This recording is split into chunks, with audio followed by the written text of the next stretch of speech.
of the year 2023, a bill by nominated Senator Gloria Oroba. The County Licensing Uniform Procedures Bill, Senate Bills number 9 of the year 2023 by Senator Mariam Shakir. And the Cotton Industry Development Bill, Senate Bills number 5 of the year 2023, as well as the Tea Amendment Bill, Senate Bill number 1 of the year 2023 by Senator Wakili Hirali Sigei, and the County Boundaries Bill. This is Senate Bills number 6 of the year 2023 by Senator Moses Kajwang, are some of the bills that senators are set to resume debate on this afternoon. Equally, the Senate will be considering a motion by the Nyeri Senator, Senator Wahome Wamatinga, on the repossession of movable assets by lending institutions due to non-performing loans. In this particular motion, the Senator for Nyeri County seeks to have the Senate urge the National Treasury and Economic Planning to come up with policy framework to review the Banking Act in order to renegotiate the repayment terms of loans and provide some sort of cushion for Kenyans with non-performing loans, as well as prevent the loss of their movable assets. The integration of ethnic minorities and marginalized communities in Kenya is another motion before the Senate this afternoon. This particular motion is spearheaded by the Senator for Baringo County, Senator William Cheptumo, who in this particular motion seeks to have the Senate resolve that the Ministry of Public Service, Gender and Affirmative Action, as well as the National Gender and Equality Commission, as well as other relevant state departments, in collaboration with the Council of Governors, do initiate measures to identify as well as address the specific needs and challenges faced by ethnic minorities and marginalized communities in Kenya. Similarly, that the Ministry of Public Service and the National Gender and Equality Commission do develop as well as implement a national policy and legislative framework for matters integration of ethnic minorities and marginalized communities in Kenya as envisaged in the 2010 Constitution. The business of the Senate is just about to commence any moment from now. The Senate Speaker, Honorable Amason Kingi, is the Speaker presiding over the business of the Senate this afternoon. Allow me to hand you over for the live broadcast of these proceedings. Favor and blessings. Us, your servants, whom you have been pleased to call to leadership positions in this republic. We seek guidance to treat and consider all matters that shall come under deliberation in so just and faithful a manner as to advance the peace, prosperity, and welfare of our country and of those whose interests you've committed to our charge. Amen.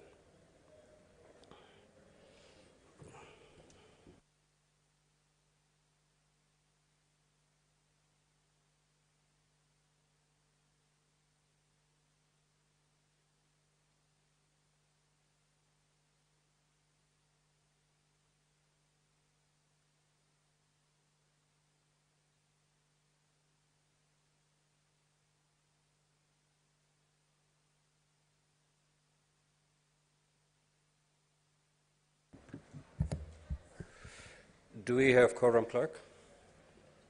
Sergeant at Arms, kindly ring the quorum bell for 10 minutes.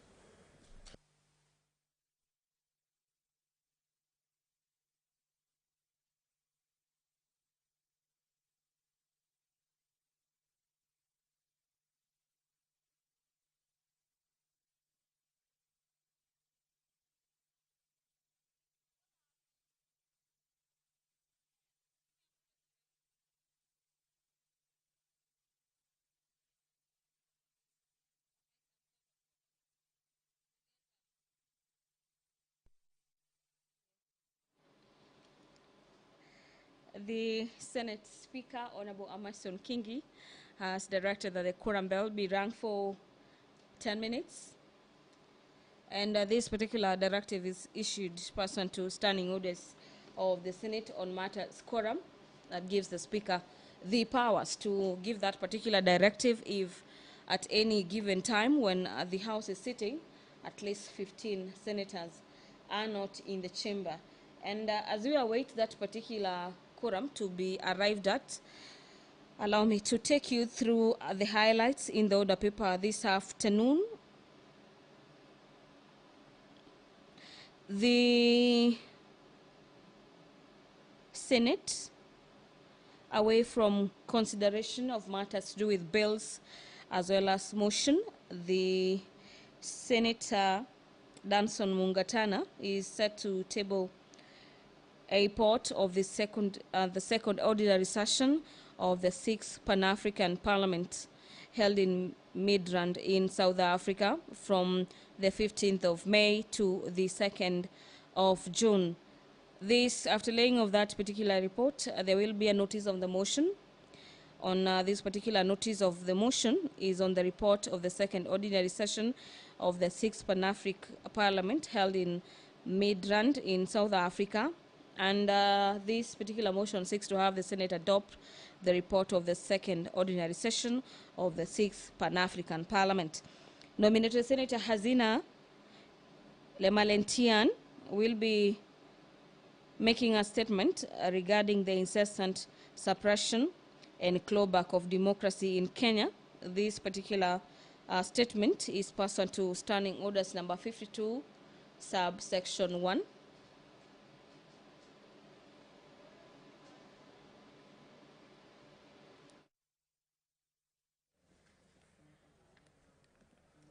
Order number 3, messages. Order number 4, petitions. Order number 5, papers. The Honorable Senator Danson Mungatana.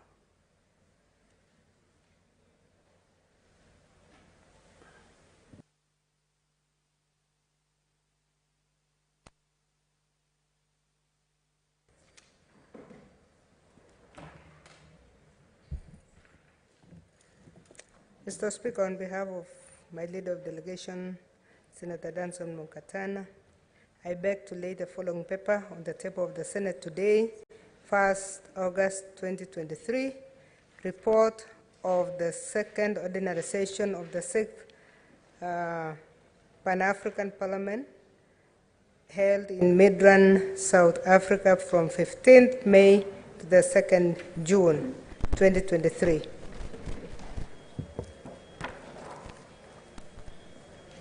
Next order.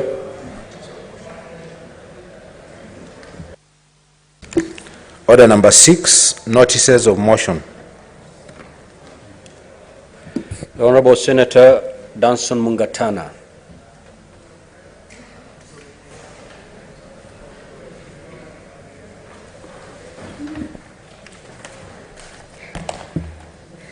Mr. Speaker, sir, I beg to give notice of the following motion, that the Senate adopts the report of the second ordinary session of the 6th Pan-African Parliament, PAP, held in Midrand, South Africa from 15th May to the 2nd June 2023, laid on the table of the Senate today, Tuesday, 1st August 2023. Next order. Order number 7, questions and statements. Statement pursuant to Standing Order 52-1, the Honorable Senator Hazina Lemalentian.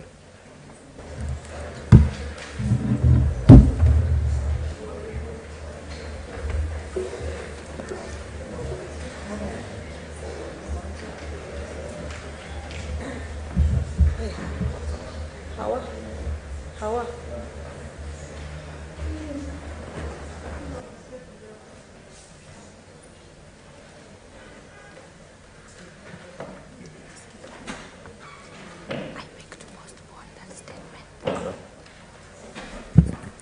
That statement is deferred. Statements pursuant to Standing Order 53-1. Honorable Senator Hamida Kibwana.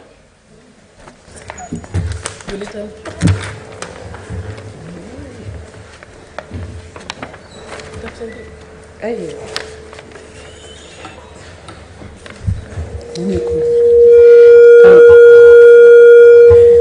you, Mr. Speaker. I rise pursuant to Standing Order 53-1 to seek a statement from the Standing Committee on Health regarding the status of the rollout of universal coverage, UHC, in the country. In the statement, the committee should state the current status of the UHC rollout in the country, explaining progress made in terms coverage, key achievements, and any challenges encountered in rolling out the program, further stating possible interventions that can be applied to overcome the challenges. Number 2, clarify whether the government has any plans to halt further rollout of the UHC or terminate it. Number 3, outline measures in place to improve health infrastructure, human resources, capacity in the health sector, and accreditation of health facilities across the country. Number 4, state plans in place, if any, to strengthen health information management systems to support data-driven decisions making and monitoring of UHC implementation. Number 5, explain measures put in place to expand the coverage and benefits provided by the National Health Insurance Fund, NHIF, to ensure a more comprehensive and accessible healthcare system, and spell out strategies in place to enhance proper governance, transparency, and accountability in the implementation of UHC. I thank you, Mr. Speaker. Next, Senator Mohamed Faki.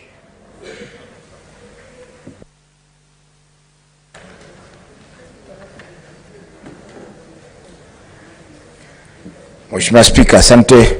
Nisimama kwa mujibu wa kanuni ya kudumu namba 53(1) kuomba kauli kutoka kwa kamati ya kudumu ya barabara, uchukuzi na makao kuhusu kuzorota kwa miundombinu na huduma katika jengo la Bima Towers katika kaunti ya Mombasa. Mheshimiwa Spika, katika taarifa hiyo kamati ichunguze na kuripoti katika Seneti sababu zilizopelekea lifti katika jengo hilo kutofanya kazi kwa muda wa zaidi ya miaka 2, pamoja na pia ukosefu wa huduma za maji safi katika jengo hilo, ikizingatiwa kwamba jumba hilo lina ofisi za mbalimbali za serikali ya kaunti ya Mombasa na serikali kuu, ambapo mamia ya watu huzuru kila siku kutafuta huduma za dharura katika ofisi hizo. Pili, Mheshimiwa Spika, iarifu Seneti chanzo cha utepetevu katika usimamizi wa jengo hili, ikizingatiwa kwamba jengo hili lilikabidhiwa serikali kipindi kifupi tu kilichopita. Asante Mheshimiwa Spika. Next, the Honorable Maruma. That statement is dropped. The Honorable Senator Mohamed Chute. That statement is dropped. The Honorable Senator for Kisumu, Professor Tom Ojenda. That statement is dropped. The Senator Ojenda had 3 statements, in fact, and those statements are dropped. Nominated, the Honorable Senator Beatrice Ogola. That statement is dropped. Statements pursuant to Standing Order 56(1)(b), the Chairperson Standing Committee on ICT.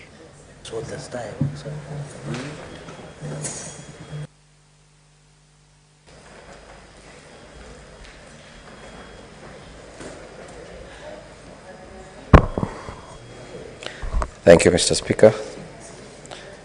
I rise to allow me to read the statement relating to the activities of the Standing Committee of Information, Communication and Technology for the periods between April and 30th June 2023, pursuant to Standing Order 56(1)(b) of the Senate Standing Orders.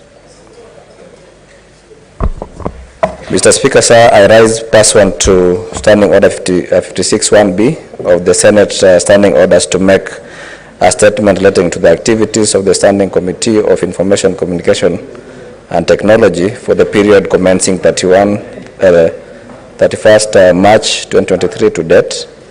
Mr. Speaker, sir, the Senate Standing Committee of Information, Communication and Technology is established under Standing Orders 228(3) of the Senate Standing Orders, and is mandated to consider all matters relating to technology, engineering and electronic research, information, broadcasting and information, communications and technology development.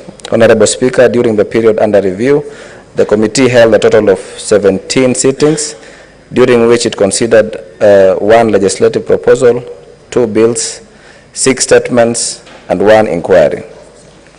On legislative proposals, Honorable Speaker, during the period, the committee undertook pre-publication scrutiny on the legislative proposal, the Digital Literacy Bill 2023, which was committed to the committee on 29th May 2023.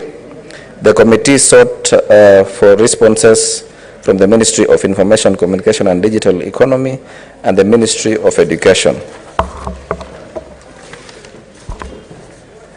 On bills, Mr. Speaker, Honorable Speaker, during the period under review, the committee considered the following 2 bills. Bill number 1 is the Office of the County Printer Bill 2022, Senate Bill number 10 of 2022. Honorable Speaker, the Office of the County Printer Bill 2022, Senate Bills number 10 of 2022, was referred to the committee on Thursday, 16th February 2023, following its introduction in the Senate by way of first reading. The committee facilitated public participation pursuant to the provisions of article, prepared its report, which was tabled in the Senate on Wednesday, 12th April 2023. Honorable Speaker, the bill number 2 is the Konza Technopolis Bill, Senate Bills number 2 of 2023. The Konza Technopolis Bill 2023, Senate Bills number 2 of 2023, was referred to the committee on Thursday, 16th February 2023. Following its introduction in the Senate by way of first reading, the committee facilitated public participation pursuant to the provision of Article 118 of the Constitution and Standing Order 145(5) of Senate Standing Orders, and prepared its report, with which was tabled in Senate on Tuesday, 20th June 2023. On statements, Honorable Speaker, 2 statements were ongoing from the previous reporting period, and 3 statements were sought from the committee presently during the current period. The committee considered and concluded 3 of them, and is currently considering the remaining 2.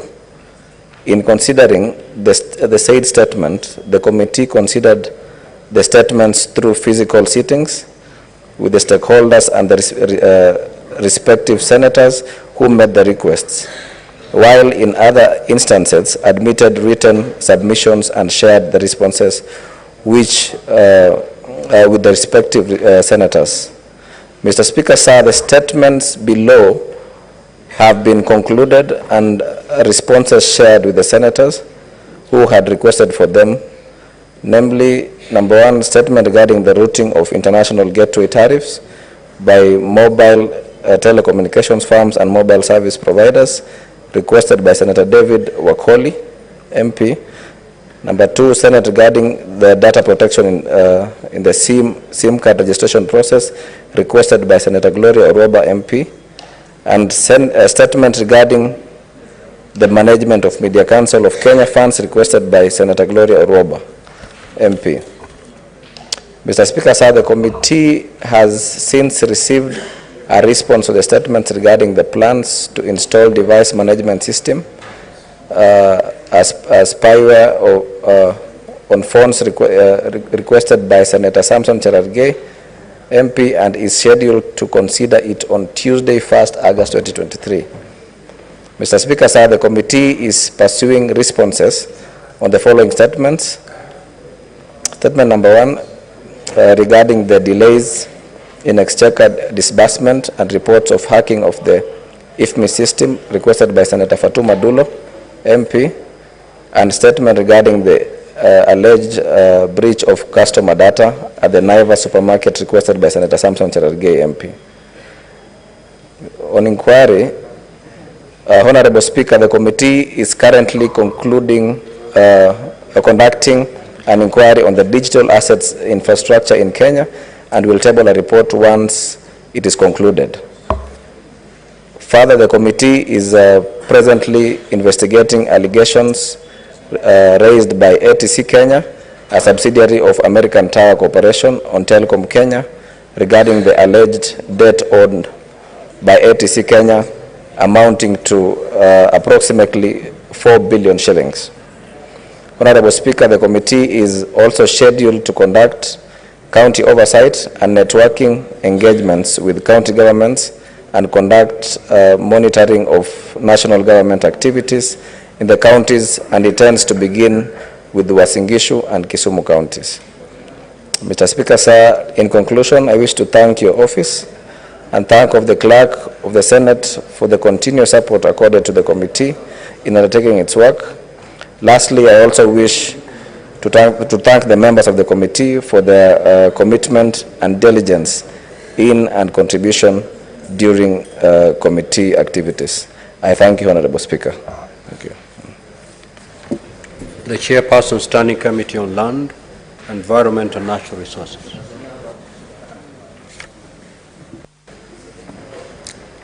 Thank you very much, Mr. Speaker. Sir, this is a statement relating to the activities of the Standing Committee on Land, Environment, Natural Resources for the period between 1st of April 2023 to 30th July 2023.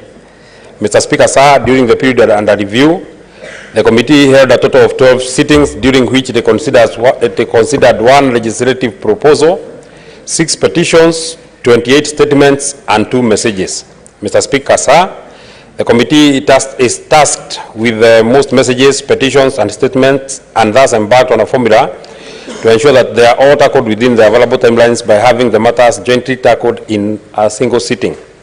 The committee invited stakeholders, ensuring that each of the 5 government ministries and constitutional commissions that the committee oversees appears at least once every quarter, and all legislative business that touch on that respective ministry are responded to in that particular sitting. Mr. Speaker, sir, for the purpose of this is to ensure efficiency and value for time, and to ensure that we are within the timelines provided by the Senate standing orders.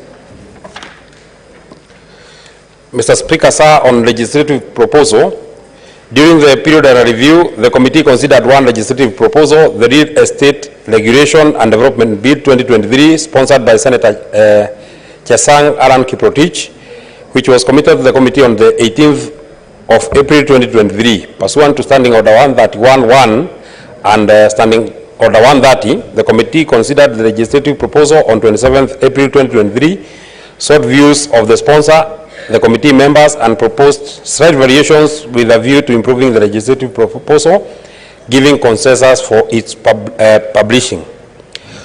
Petitions. Honorable Speaker, during the period under review, the committee has had a total of 6 petitions which are currently under consideration by the committee. The committee adopted a work plan to consider these petitions and has so far met a majority of the petitioners, the relevant cabinet secretaries, the principal secretary, Ministry of Lands, Housing and Urban Development, the chairperson, National Land Commission, on the subject of petitions. The committee is scheduled to meet the remainder of the petitioners within the next 2 weeks, and the cabinet secretary for Environment, Climate Change and Forestry on Thursday, 3rd August 2023. Mr. Speaker, sir, once the committee meets with the remaining petitioners and the cabinet secretary, Ministry of Environment, Climate Change and Forestry, the committee will treat for report writing and will table 4 of the reports on the petitions once the Senate resumes after the recess period.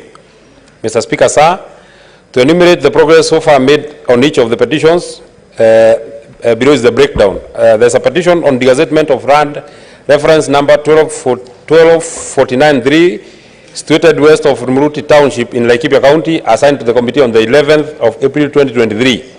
The committee has met with the petitioners, the Principal Secretary, State Department of Lands, Physical Planning, and the Chairperson of the National Land Commission on the petition, And what is remaining is a meeting with the Cabinet Secretary, Ministry of Environment, Climate Change and Forestry, who has failed to show up for 3 earlier scheduled meetings. The committee has since scheduled a meeting on the 3rd of August 2023, after which the committee can retreat and do its report and table it before the House.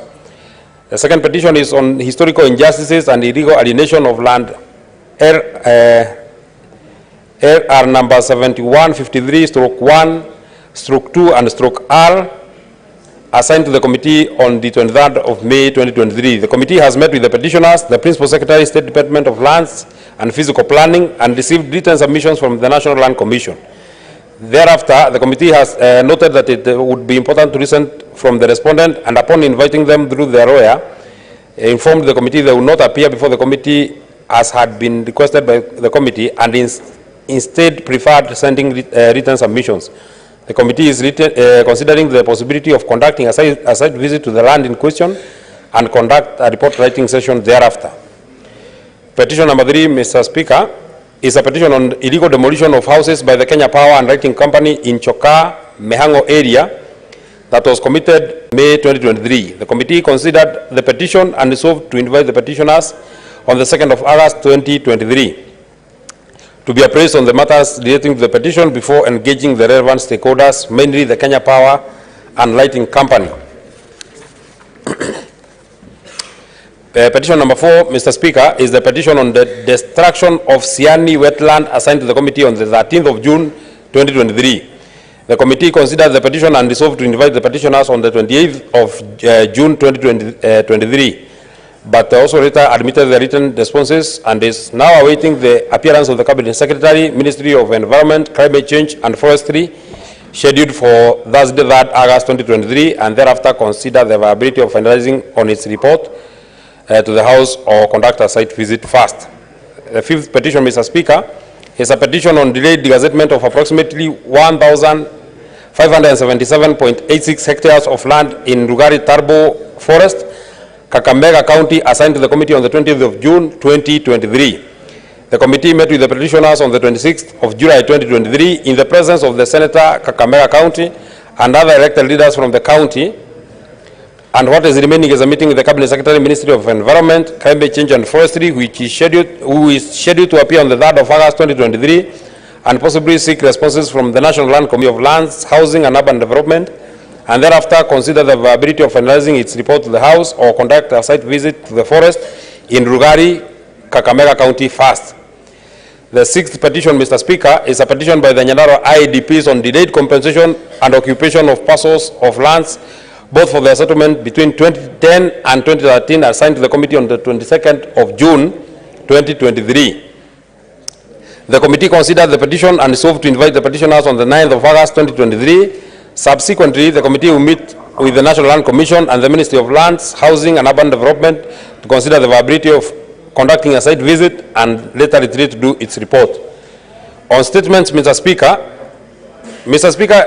in total, since the beginning of the 13th Parliament, the committee has received a total of 63 statements and have concluded on 41 statements and is remaining with 22, which is a completion rate of 65%, demonstrating the high level of commitment by my members.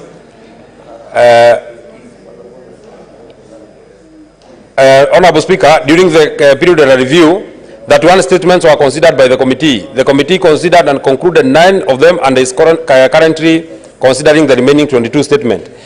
In considering the said statements, the committee considered the statements through physical sittings with stakeholders and respective senators who made the request, and in other instances admitted written submissions and shared the responses with the respective senators who sought the statements. Mr. Speaker, sir, the statements where submissions have been shared with the respective senators and have been considered concluded are: number 1, a statement requested by Senator John Mwaruma MP concerning the implementation of the Mzima 2 water project in Taita Taveta County; a statement requested by Senator Professor Tom Ojienda regarding the status of the construction of the Quorum Dam; a statement requested by Senator Joe Nyutu regarding the exploitation of water resources in Murang'a County by the Nairobi Water and Sewerage Company; a statement requested by Senator Wahome Wamatinga regarding the alleged irregularities in land acquisition for dam construction projects; A statement requested by Senator Mohammed Said Chute regarding the status of boreholes in Marsabit County. A statement requested by James Kamau Murango regarding the supply of clean piped water to residents of settlement villages in Moya constituency, Kirinyaga County for domestic use. A statement requested by Senator Edwin Watenya Sifuna regarding the perennial water shortages in Nairobi City County. A statement requested by Senator James Kamau Murango regarding the supply of clean, I think it's a repetition, Mr. Speaker. A statement requested by Senator William Kipsang regarding the contributions in lieu of rates paid by the national treasuries to counties.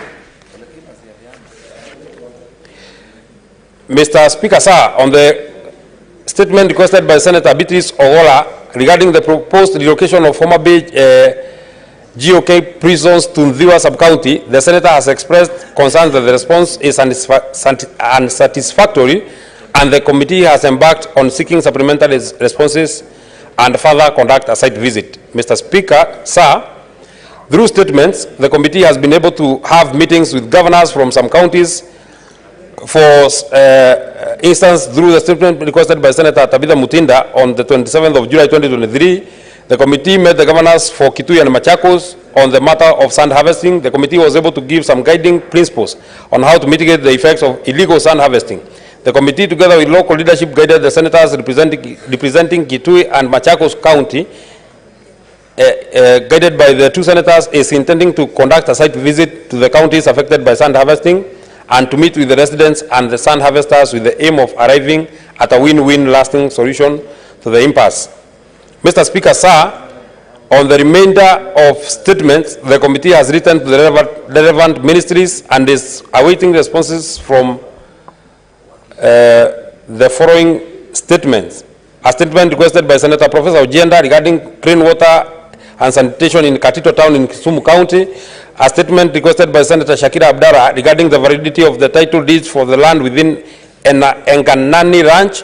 A statement requested by Senator John Kinyo on the resettlement status of Kwambuzi squatters in Laikipia County. A statement requested by Senator Beatrice Ogola on the construction of water pans in Mutembei County. A statement requested by Senator Samson Cherargei on the state of land leases in Nandi County. A statement requested by Senator Godfrey Osotsi on the state of licenses for gold mining companies in Vihiga County. A statement requested by Senator Professor Tom Ujenda on the ownership and registration of land on the irrigation schemes in Kisumu County. A statement requested by Senator Shakira Abdara on the state of affairs at Witu Nyangoro Ranch in Lamu County. A statement requested by Senator Jones Mwaruma regarding the status of mineral royalty accounts. A statement requested by Senator James Kamau Murango regarding the expansion of Kibirigwe Irrigation Farmers Cooperative Society Limited project in Kirinyaga County. A statement requested by Senator Tabitha Mutinda regarding the regulation of sand harvesting in Kitui County. A statement by Senator Enoch Wambua regarding title deeds issuance to the residents of Kitui County. A statement requested by Senator Hamida Kibwana regarding the lifting of the ban on logging in public and community forests in Kenya. A statement requested by Senator Professor Tom Ojenda regarding the measures towards attainment of recommended healthy forest cover levels nationally. A statement requested by Senator Paul Karongo Dhangwa regarding the government compulsory acquisition of private land belonging to the residents of Ndeya in Kiambu County. A statement by Senator Joseph Kamau regarding the alleged encroachment of land in Lamu County. A statement by Senator Jones Mwaruma on the encroachment of land belonging to Ikanga residents by the Kenya Airports Authority. A statement sought by Senator Godfrey Osotsi regarding the harvesting of cypress trees in Kibiri Forest in Vihiga County.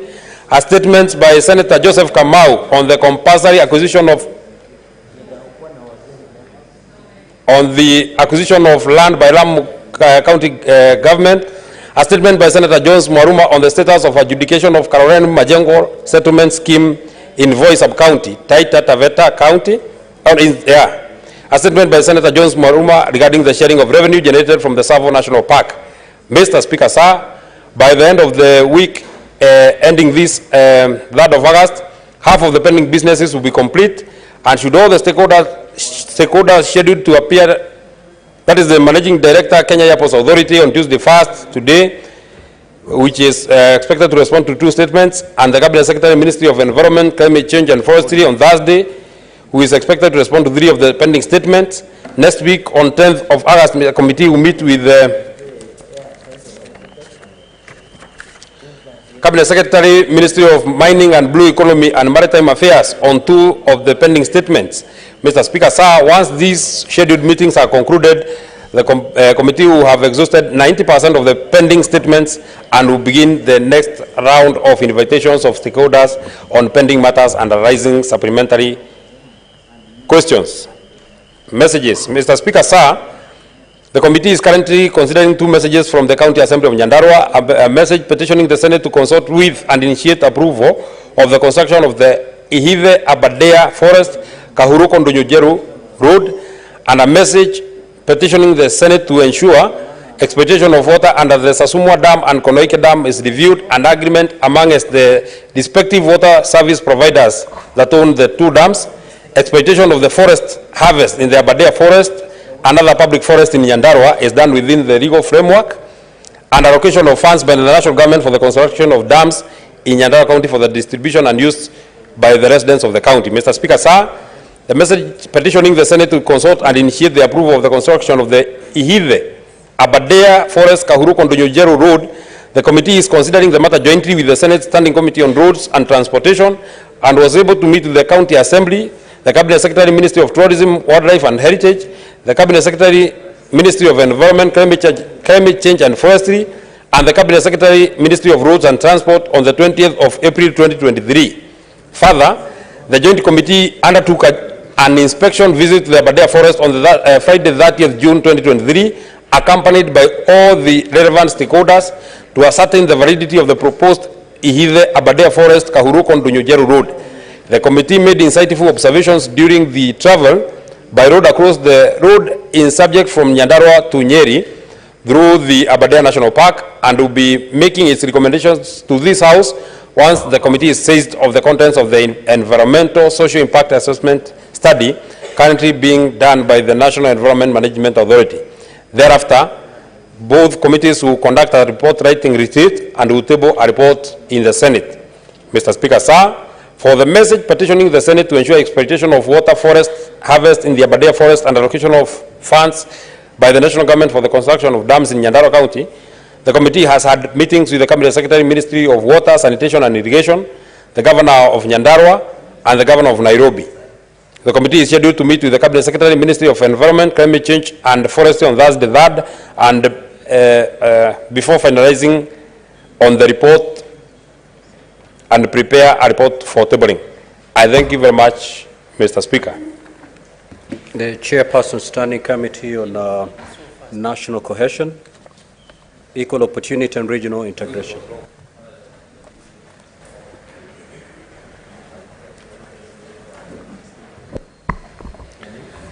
Thank you, Mr. Speaker.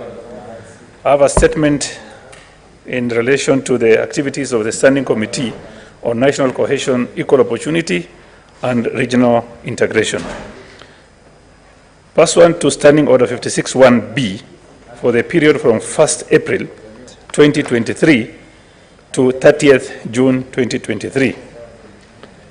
During the period under review, the committee held a total of 22 sittings, considered the East African Legislative Assembly, Parliaments, and 1 legislative proposal. The committee during the period undertook a seminar in Addis Ababa, Ethiopia, and 2 county visits in Tharaka-Nithi and Marsabit County. We have bills. Mr. Speaker, during this period under review, the committee did not consider any bill. Statements. Mr. Speaker, 2 statements were ongoing from the previous reporting period, and 2 statements were sought from the committee during the current period. The committee considered and concluded 1 and is currently considering the remaining 3.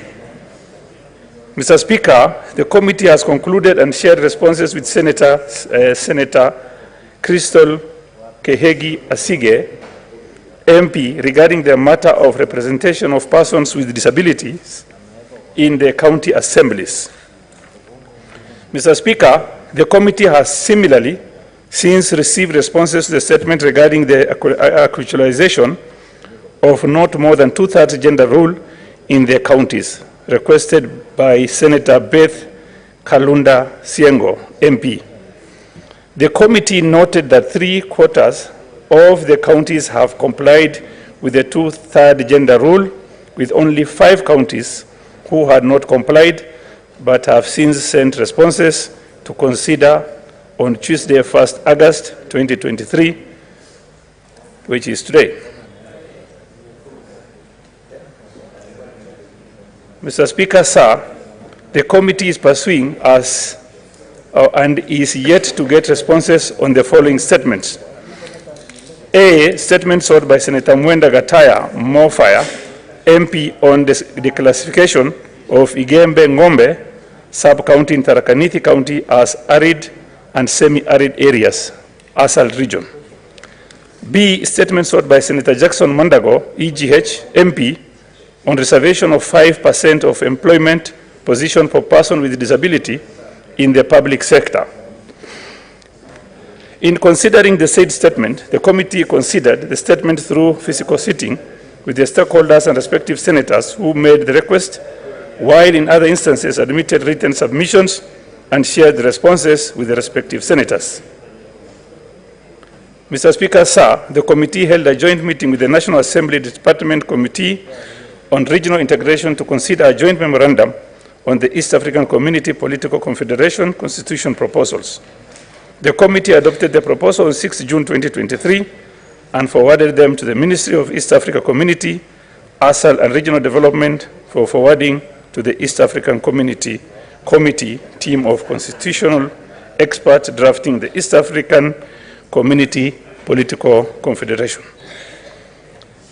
Mr. Speaker, sir, the committee also conducted a county visit to Tharaka Nithi and Marsabit counties for community peace dialogue aimed at restoration of peace and cohesion. The committee wrote to the Ministry of Land and Planning, Ministry of Education, and Ministry of Interior and Coordination of National Government to address the issue raised by the residents. The Principal Secretary, Ministry of Lands Planning, briefed the committee that the land adjudication was ongoing and there is need for consensus between the committees having land issues. Mr. Speaker, way forward, the committee intends to carry out the following activities during the next quarter. A, consideration of legislative proposal for the County Youth Council Bill with a view of enacting it into law. B, consideration of proposed amendments by the National Cohesion and Integration Commission, NCIC, on the NCIC Act. C, a meeting with the Cabinet Secretary, Ministry of Education, on the status of the following 9 primary schools: Karimba, Kibangua, Mpunguru, Machabini, Kanjoro, Riamwaniki, Kioru, Riamaniku, and Kiombe, that they were raised down in Tharaka Nithi County after the 1995-97 clashes. D, a meeting with the Ministry of Interior and Coordination for National Government to consider their responses on a statement sought on the steps taken to restore peace in the following locations: Ntoroni, Torima, Murinda, Kakurungu, and Kondi. E, consideration of proposed inquiry on the state of access to public facilities by persons with disabilities, PWDs, in Kenya. F, regular engagement with the key stakeholders and state agencies which fall under the mandate of the committee. Mr. Speaker, sir, going forward, the committee intends to conclude pending legislative business that is before it within quarter, particularly such business as may be subjected to timelines provided under the standing orders of any other law. Finally, Mr. Speaker, in conclusion, I wish to thank your office and that of the clerk of the Senate for the continuous support accorded to the committee in undertaking its work. Lastly, I also wish to thank the members of the committee for their commitment and diligence in contributions during the committee activities. I thank you, Honorable Speaker. Thank you. Before I allow the next chairperson to make his statement, I have the following communication to make. I would like to acknowledge in the presence in this public gallery this afternoon, visiting teachers and pupils from Mutembei Primary School.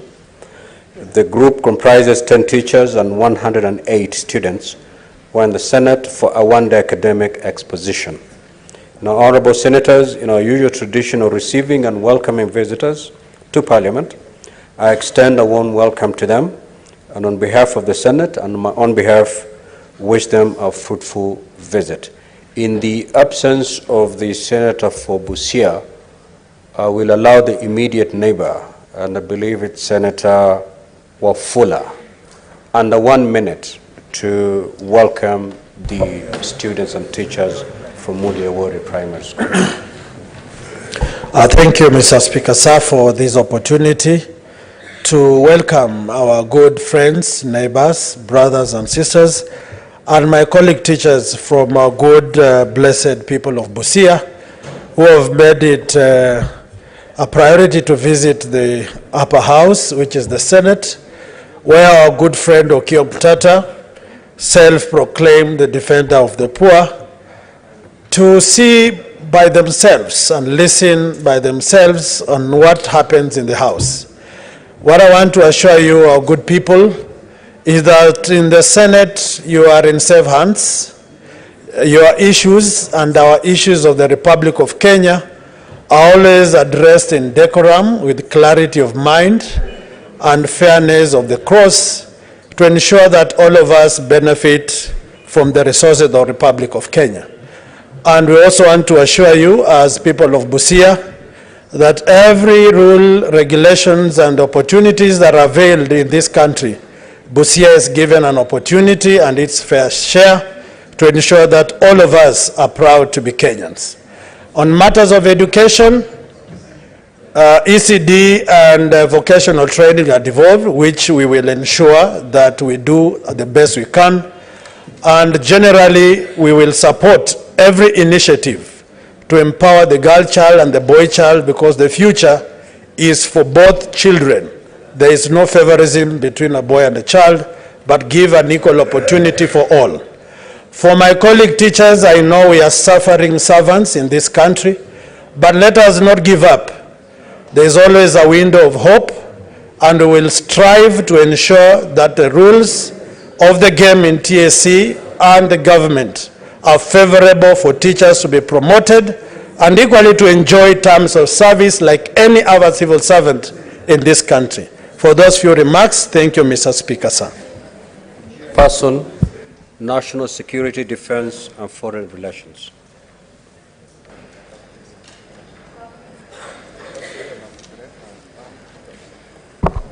Thank you, Mr. Speaker.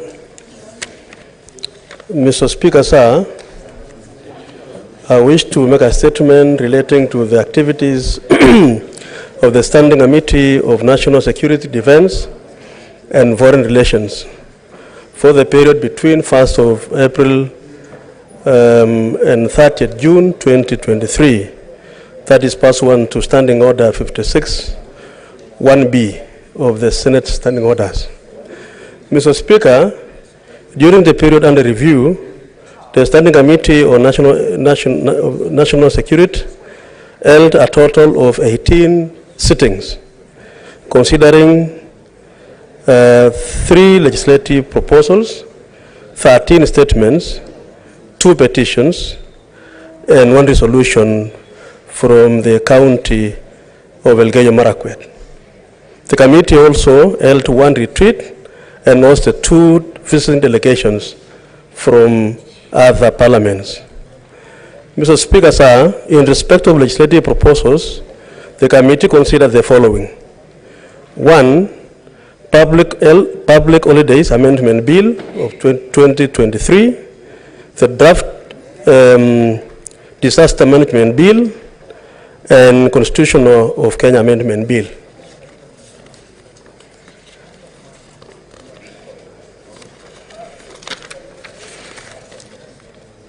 Mr. Speaker, sir, pursuant to Order 131(1) of the Senate Standing Orders, the committee conducted pre-publication scrutiny of Public Holidays Amendment Bill 2023, sponsored by Kirango Thangwa, MP. The bill seeks to introduce a new Section 3A to the Public Holidays Act to provide for the extension of public holidays falling on Tuesdays and Thursdays. The committee, Mr. Speaker, recommended that the bill should not proceed for publication for the following reasons. Some businesses have specific output targets, therefore reducing the business working days as a result of the extension of public holidays may mean that employers would be compelled to meet the cost of salary payments for days not worked for or incur hefty overtime compensation as a result of employees working on a public holiday. The second reason, Mr. Speaker, is that the majority of employees in Kenya are casual laborers who rely on a daily wage to meet their daily needs. A reduction in their business working days as a result of the extension of public holidays on weekdays may therefore hinder their ability to meet their basic needs for themselves and their families. And thirdly, Mr. Speaker, public holidays also disrupt business by reducing working days and consequently reducing business outputs. For example, public transport, manufacturing, industrial sector may register low proceeds during holidays.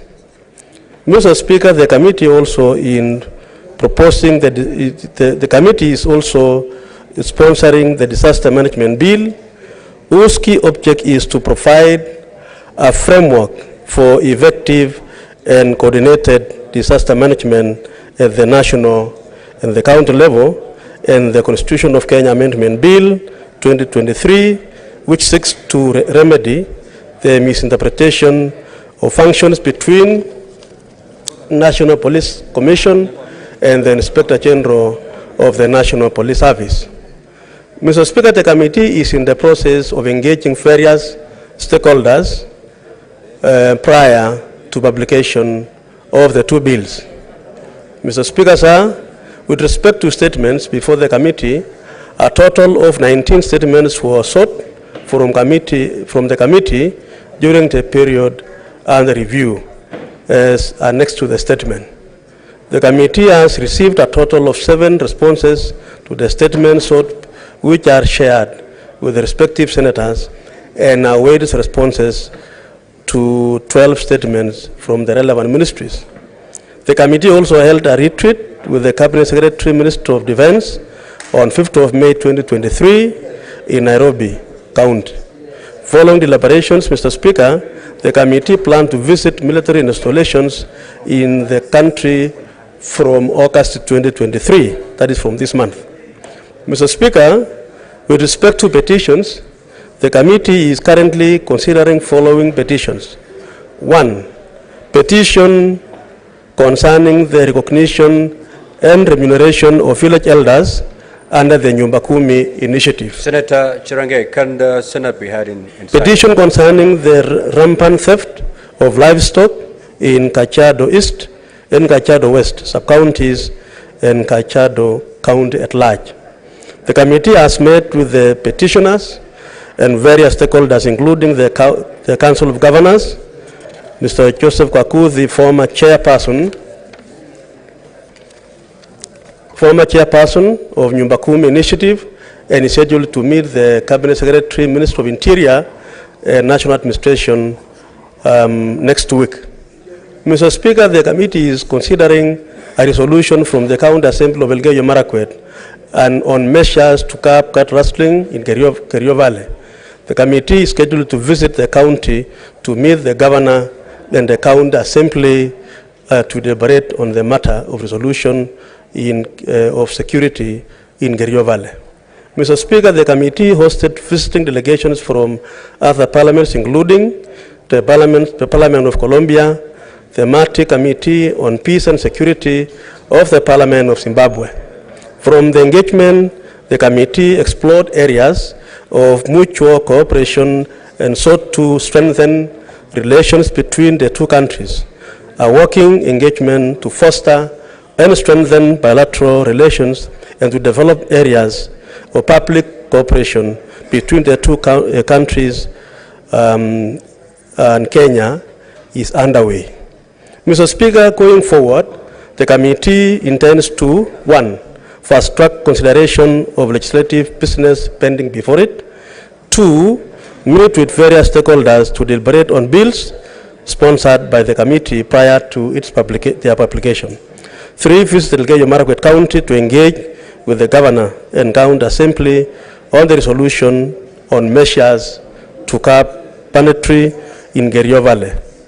And 3, Mr. Speaker, finally, visit various counties to receive submissions on petitions before the committee and visit military installations in the country. Mr. Speaker, sir, I wish to take this opportunity to thank your office, Joyce Korir, your office and that of the clerk for the team. Support accorded to the committee. Senator Cheptumo, the chair is speaking to protect you. Senator Joyce Korir, Majority Leader and the Minority Whip, please consult in law terms. Proceed. Thank you, Mr. Speaker. Thank you for protecting me. It is important for them to hear what we are responsible to the House. So, Mr. Speaker, I wish to thank your office and that of the clerk for the support accorded to the committee in discharging its mandate, and I also wish to thank members of the committee and acknowledge them for their commitment in the discharge of our committee's mandate. Thank you, Mr. Speaker. I will allow 15 minutes for honorable senators to make comments on the 4 statements that have been given by the chairman of those committees. And I'll start with Senator Chirankei. And please don't take the entire 15 minutes. Okay. You have your colleagues who would wish to speak to this. Thank you, Mr. Speaker, sir. I'm well guided. One, I want to start with a statement by the chairperson of lands. Mr. Speaker, I think as a House and Majority Leader indicated last time that the standing order number 56 is not like a report card, Mr. Speaker. It must give a pragmatic solutions. Mr. Speaker, I wish the chairperson of lands was listening, or maybe we'll consult the Hansard later. The chairperson lands. That is being addressed to the House, but particularly to you. Proceed, Senator Chiranga. I wish the chairpersons of lands was listening to this, Mr. Speaker, sir, unless he will consult the answer later. But I highly doubt. Mr. Speaker, on the state, I look at, and the Majority Leader put these things in perspective.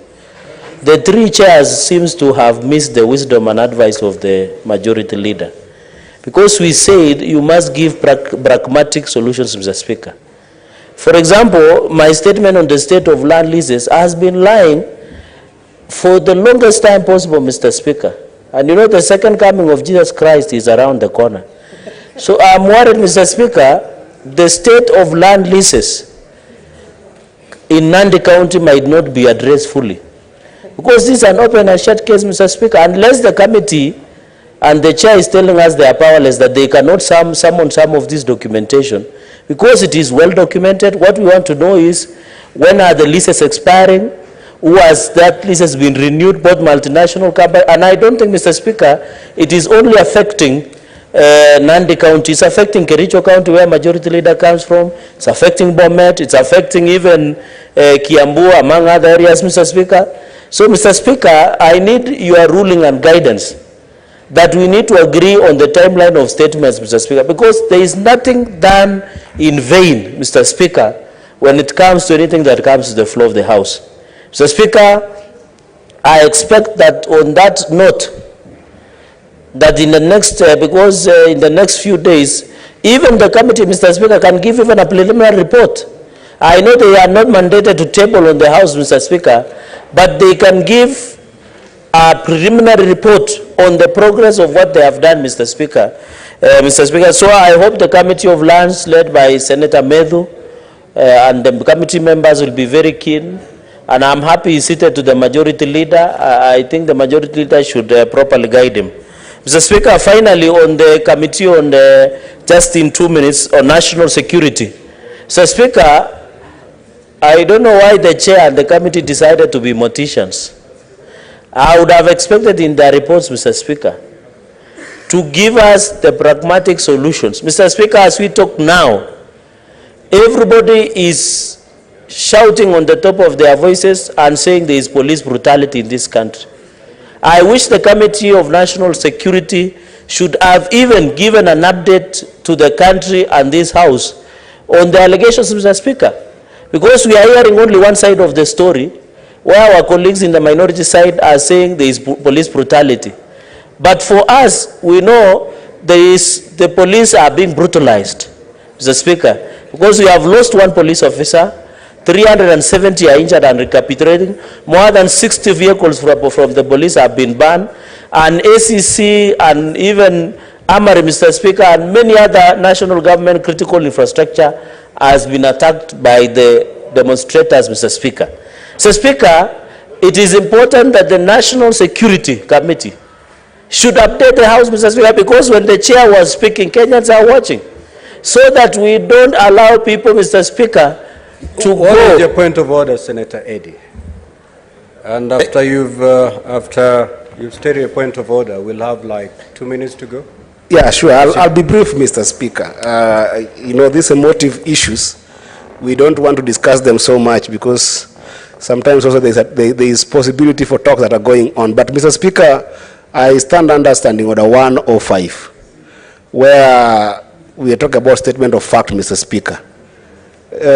Senator Chagea has said some dazzling numbers here that I can't substantiate unless there is a document that is tabled in this House that indicates how many vehicles have been touched, how many policemen have died. Where does he get this fact, Mr. Speaker?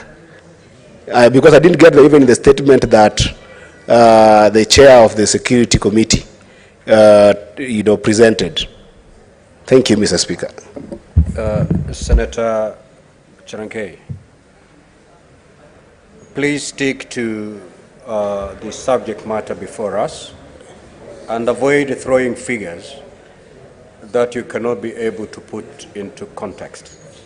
If you still... Because it is in my phone, Mr. Speaker, 305 police officers seriously injured, 1 police officer killed, 158 police vehicles destroyed, 9 police stations destroyed, 850 shops and business broken into, 199 buildings destroyed, Senator 156. That is the report of the Standing Committee. I'm indicating, Mr. Speaker, of that information? That this is PS Permanent Secretary in charge of Interior, Mr. Speaker, Bwana Raymond Omolo. So I don't know if anybody else has much more better information than the PS of Interior. Finally, Mr. Speaker, so, 198 buildings Senator destroyed. Chirage, yes. That is the report by the PS Interior. Yes. And it is in my phone. Maybe, I don't know, maybe I can be guided. From this, I'll give you 5 minutes to proceed to your office. Yes. Print it out and table it. Okay. That would be in order. All right. So can I conclude by saying the National Security Committee, Mr. Speaker, I think in future we need to agree our committees also to be alive to the issues that are there. Mr. Speaker, with those very many remarks, I beg to support both reports and wish the committee well as they proceed. I think the matter raised by Senator Chirenge is the matter that we engaged on last week. And an observation, of course, was made by the senator, and the majority leader rose to to give sort of an advisory on how we can give more life to the reports by the chairperson of these standing committees. Maybe the chairpersons making the reports today have not had the advantage or the benefit of going through the Hansard so that they can be able to pick what was given as an advice. So the chairperson of standing committees, do not be so rigid in terms of making your reports pursuant to Standing Order 56-2. We know that Standing Order 56-2 gives you the areas that you should report on. However, you should proceed beyond that and give us a more live and recommendations that align themselves to the to what is going on currently, because then that will help us understand better how the committee is working. And secondly, an advice was given here by the chair that there are some issues that are so current that you don't need the chamber or the house to move you. You can move on your own motion to address those matters and report to the house. So those chairpersons who were not present last week, kindly look at the Hansard and pick what was observed and given in form of advice. Now, honorable senators, we only have 7 minutes to go. I will allow Senator Crystal Sige to make her comments. Thank you, Chair, Speaker, sorry, and thank you to the chairs of the committees that are presented. I just have 3 brief points, Speaker. First, I think, if I'm not mistaken, I heard the Chair for National Cohesion say that my statement was dealt with or has been concluded. Unfortunately, Speaker, I haven't received that response from the committee on my query, my statement regarding several counties that have 0 PWD representation in the county assemblies.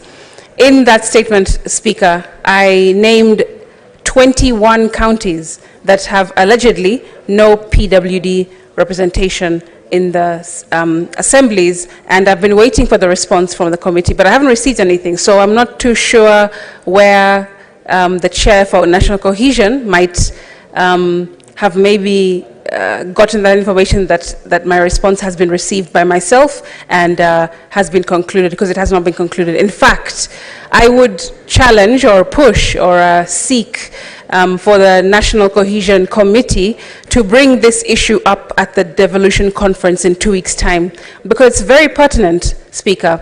It's something that has been ignored for term after term after term regarding PWD representation in our counties. And this is the reason why we then have legislation, we then have budgets that are not equitable in any shape or form, because our voices are not being heard on the ground in counties. And I really do pray that the committee, National Cohesion, through its chair, through its able chair, can bring this up during the devolution conference very strongly on our behalf, because there is approximately 1 million PWDs who need the National Cohesion Committee to stand up for us and to speak for us on our behalf when a statement like that is presented to them.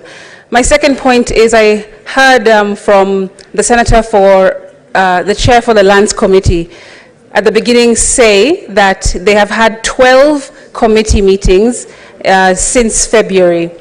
And I got a little bit worried, Speaker, because it's been 6 months since then. That is an average of only 2 meetings per month. And then I heard him say later that there are several pending statements at the committee.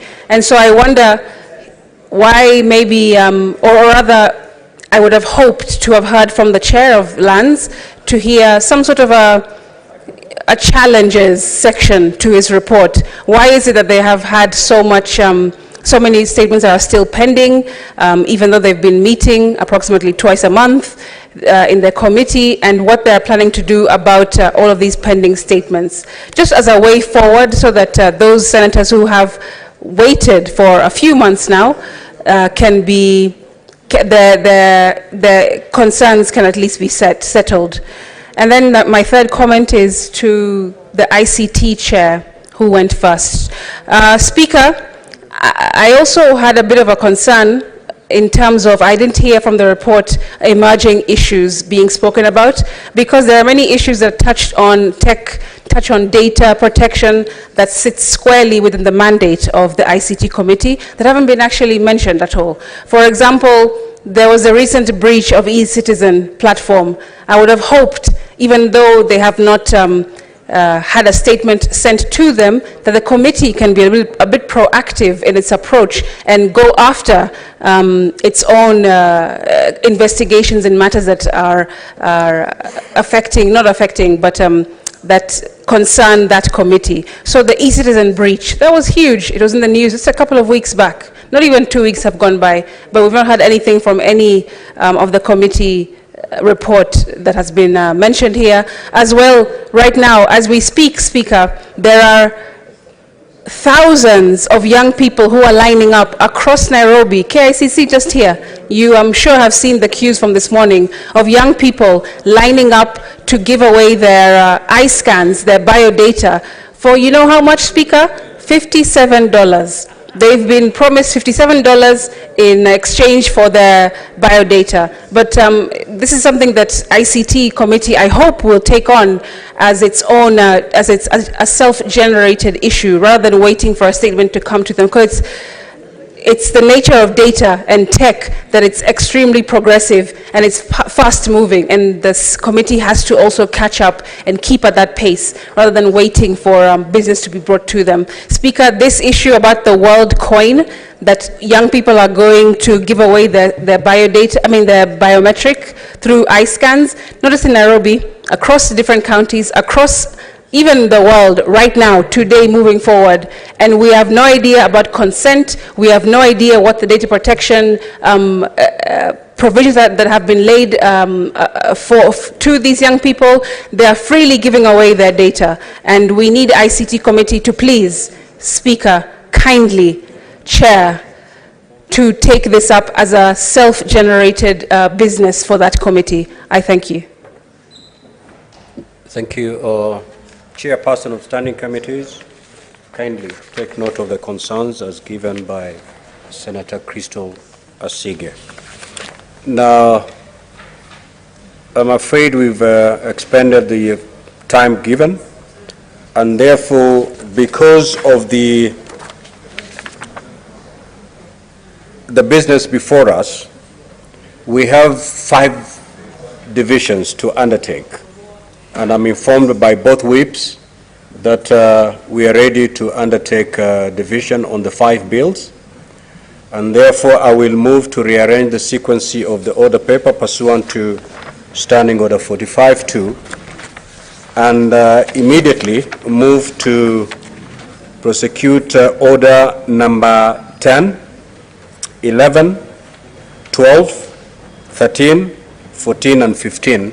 Thereafter, we will resume order number 8 and proceed as given in today's order paper. So, clerk, kindly proceed to call.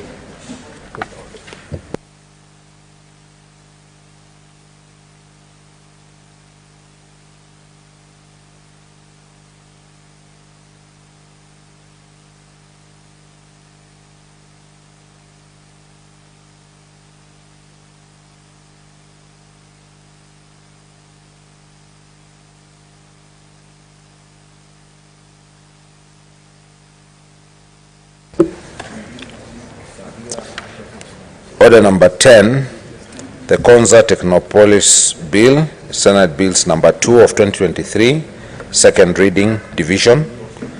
Order number 11, the Persons with Disabilities Bill, Senate Bills number 7 of 2023, second reading, division. Order number 12, the County Licensing Uniform Procedure Bill, Senate Bills number 9 of 2022, second reading division.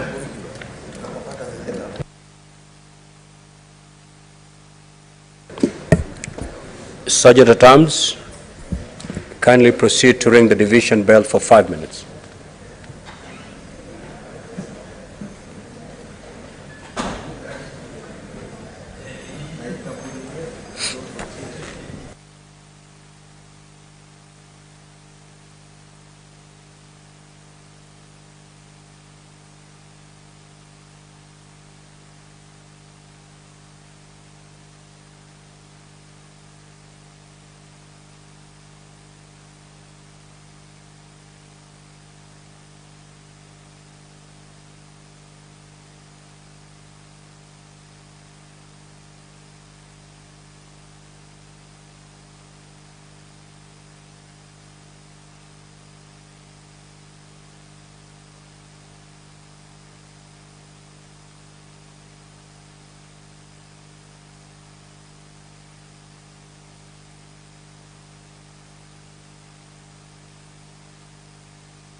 The division bell is currently on at the Senate as the Senate has sort of prepare to consider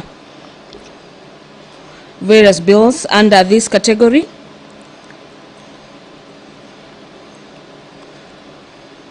The Senate is set to have division on the Konza Technopolis Bill, Senate Bills number 2 of the year 2023, as well as the Persons with Disabilities Bill. This is Senate Bills number 7 of the year 2023. The debate on these particular bills have been concluded, and what remains is for the senators to sort of vote on the proposals in the bill, either to vote in favor as well as against the bills, as well as sort of vote for various amendments. And the bill with amendments is the Employment Amendment Bill, Senate Bills number 11 of the year 2022 by the Senator for Nandi County, Samson Cherargei. Those are just some of the bills that the Senate is going into the division. And under this category, we have senators voting for the bills to either endorse or reject the proposals in the bills. There appears to be some sort of development in the chamber allow me to hand you over so you can follow up on the live proceedings.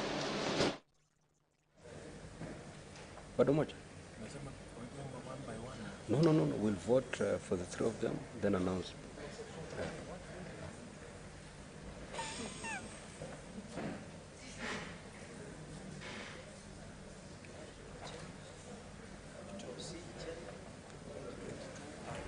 Let us take our seats, honorable senators, kindly. Can the door be locked, Sergeant at Arms? I can see a lot of activities on that door.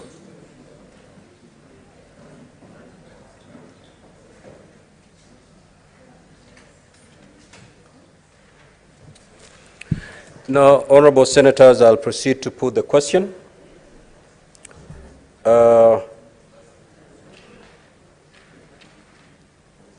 That the Konza Technopolis Bill, Senate Bills number 2 of 2003, be read a second time. Now, what we're going to do, we're going to vote electronically. And we're going to vote one bill after the other, and then I will read the results after we have voted on the three bills. So round one will be on the Konza bill. Then from there, we'll proceed to vote electronically for, I'll call the question, I'll put the question for the bill on the persons with disabilities. And then later on, I'll proceed to call for the division on the county licensing uniform. So, honorable senators, voting is going to be electronically, and the first voting is actually on the Konza Technopolis bill. So kindly proceed to remove your cards from the delegate unit. And Sergeant at Arms, kindly go around and pick whatever is left in the delegates unit.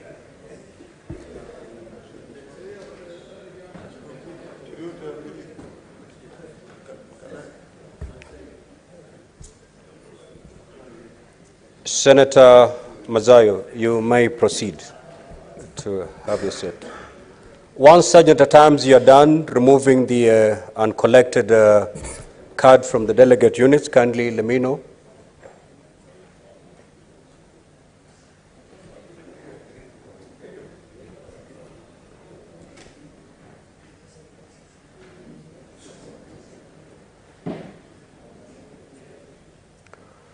Honorable senators, you may now log back. Log in and proceed to vote, either voting yes, no, or you may abstain. Kindly proceed to vote.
Clerk, are there any assisted voters?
Senator Wakoli, kindly proceed to the dispatch so that you may be assisted to vote.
Senator that I called to approach the table is Senator Wakoli.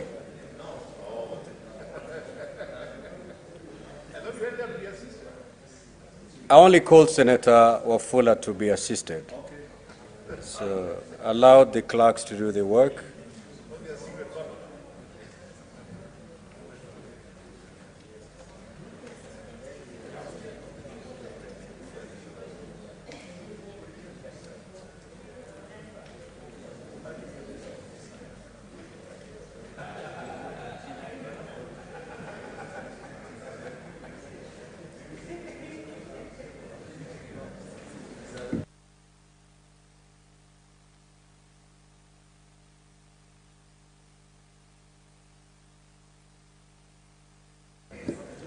The next order.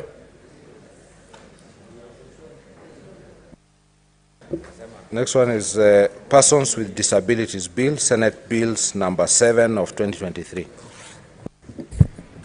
Honorable Senators, I do put the question that the Persons with Disabilities Bill, Senate Bill number 7 of 2023 be now read a second time. Again, voting is electronically. You may proceed to vote by voting yes, no, or abstain. Voting starts now.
Clerk, proceed to call the next order, please. So order number 12, the County Licensing Uniform Procedure Bill, Senate Bills number 9 of 2022. Honorable Senators, I proceed to put the question that the County Licensing Uniform Procedure Bill, Senate Bills number 9 of 2022, be now read a second time. Again, voting will be electronically. You may proceed to vote yes, no, or abstain.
Honorable Senators, the results for the division on the three bills have now been received.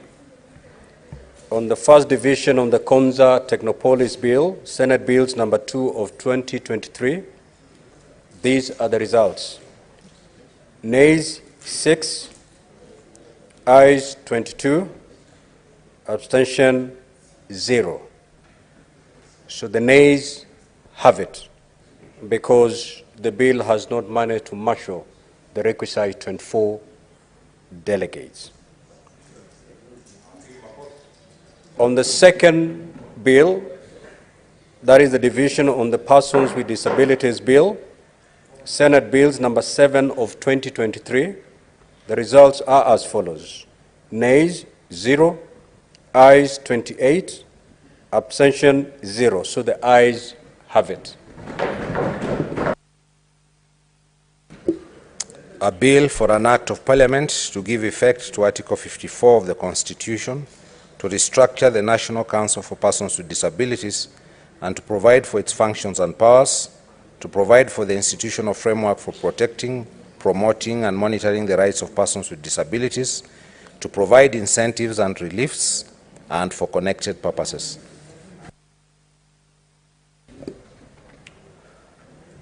The division vote on the County Licensing Uniform Procedures Bills, Senate Bills number 9 of 2022.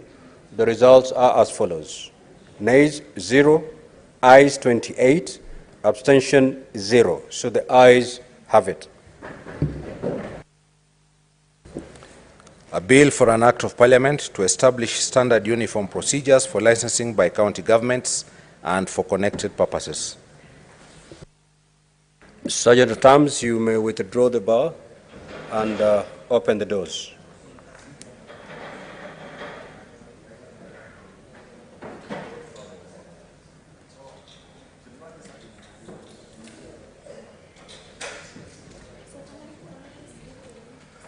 Next, order clerk.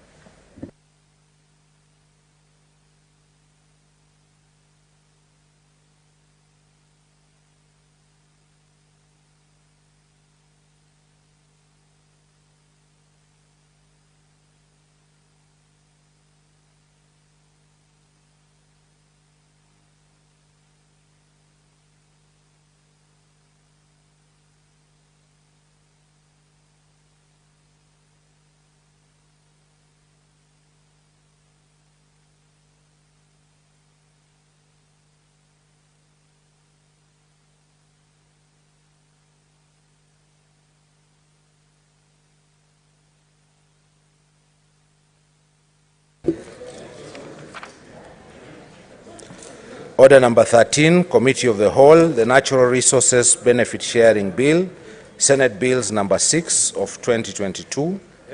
Order number 14, Committee of the Whole, the Cotton Industry Development Bill, Senate Bills number 5 of 2023. Order number 15, Committee of the Whole, the Employment Amendment Bill, Senate Bills number 11 of 2022. Committee.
Honorable members, we are going straight to division. Please do not leave the chamber. Senator Chute, kindly don't leave the chamber. We are going straight to division.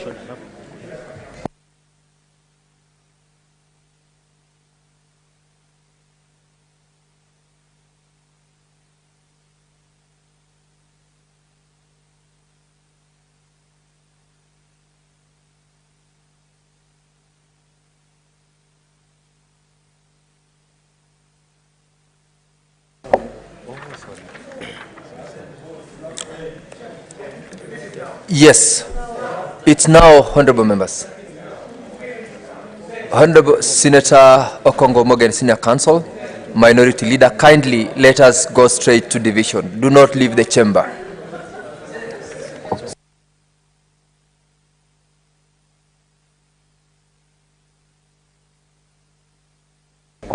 Honorable members, we had canvassed the amendments to the bill, so we are going straight to the division, and that is why we are requesting that you don't leave the chamber.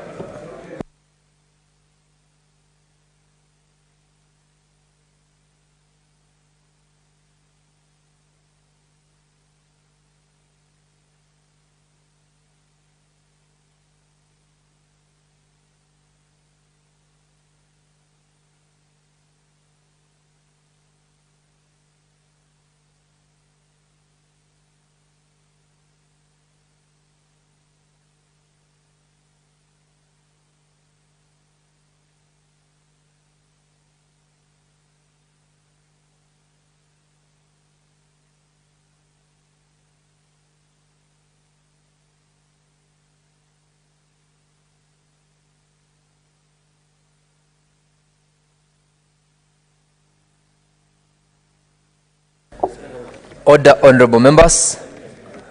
Let us have our seats. Senator Kajwang, Senator Olekina, let us have our seats. Senator Chute, let us settle down so that we go straight to divisions. Honorable members, we have got 3 divisions, and Senator Abbas, take your seat, please. Senator Wamatinga, kindly take your seat. Honorable members, the Natural Resources Benefit Sharing Bill, Senate Bill number 6 of 2022.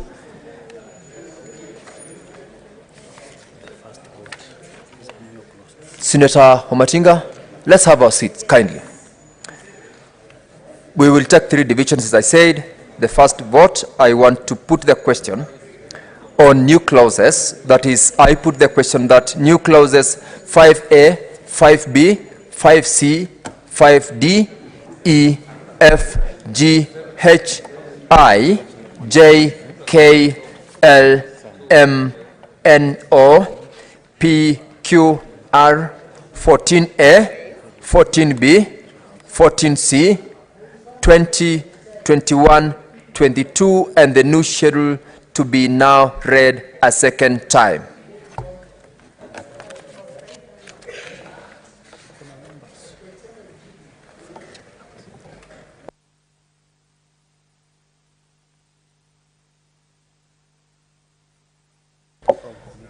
Sergeant at Arms, please ring the quorum bell for 1 minute.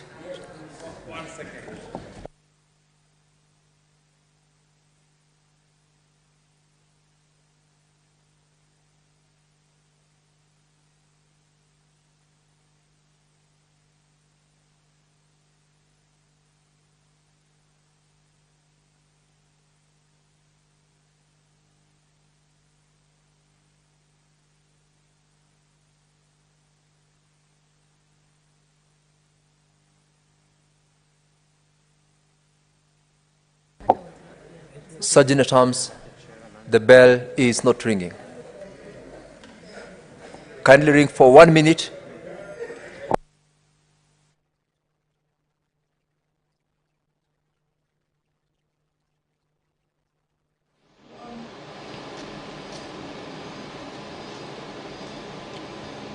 Senator Hilary Sigei, currently presiding over the business of the House under the Committee of the Whole, where the senators are considering clauses in the bills under this category, has urged the Sergeant at Arms to ring the quorum bell for at least 1 minute to give some room for senators to internalize the clauses that they will be voting on this afternoon. There are a number of clauses.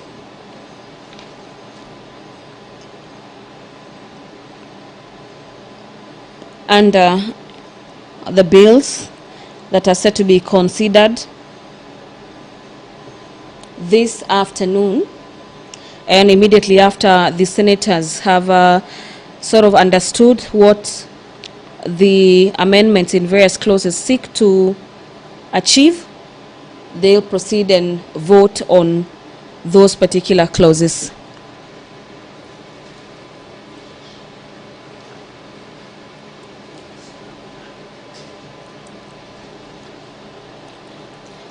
The Equalization Fund Administration Bill, Senate Bills number 14 of the year 2023, as well as the Employment Amendment Bill, are some of the bills that are set for consideration by the Senate this afternoon.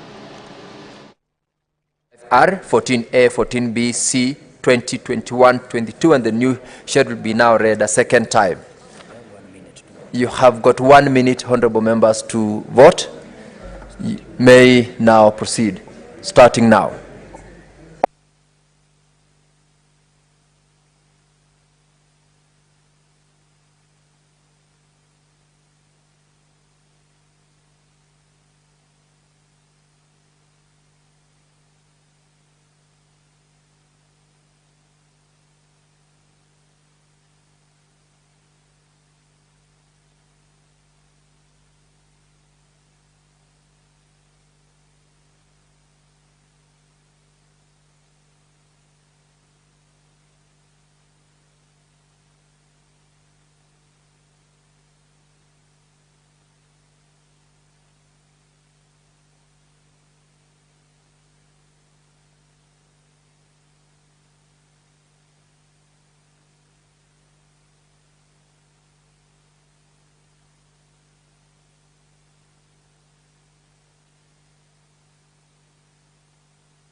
Senator Murgor, you may approach the chair as one assisted voter.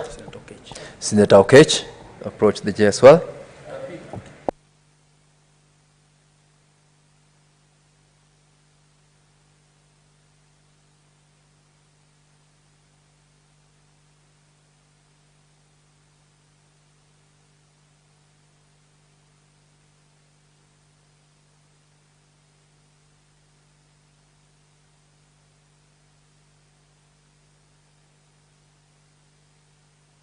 Senator Mulgor.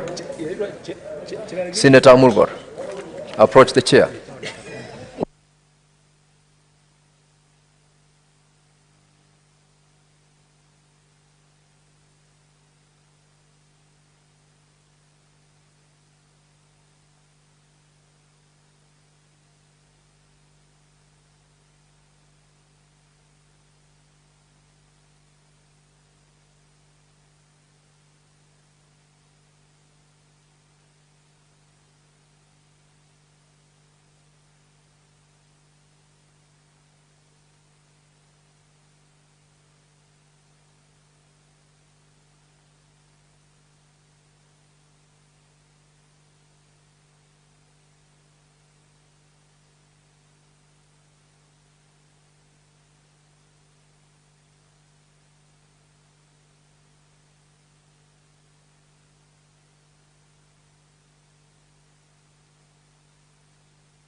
So the ayes have it. These are the results of the first vote, that is on clauses 5A to R, 14A, 14B, 14C, 20, 21, 22, and the new schedule. Ayes 28, nays 0, abstention 0. The ayes have it. We go to the next question. That is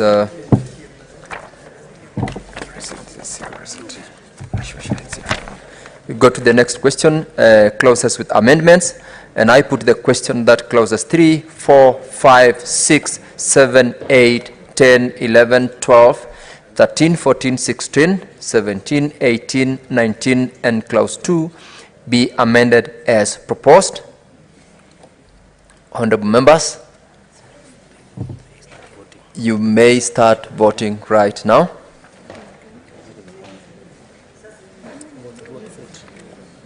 It's running.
Senator Okech, approach there, sir. Vote.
Honorable members, these are the results of vote on that division. Ayes 28, nays 0, abstentions 0.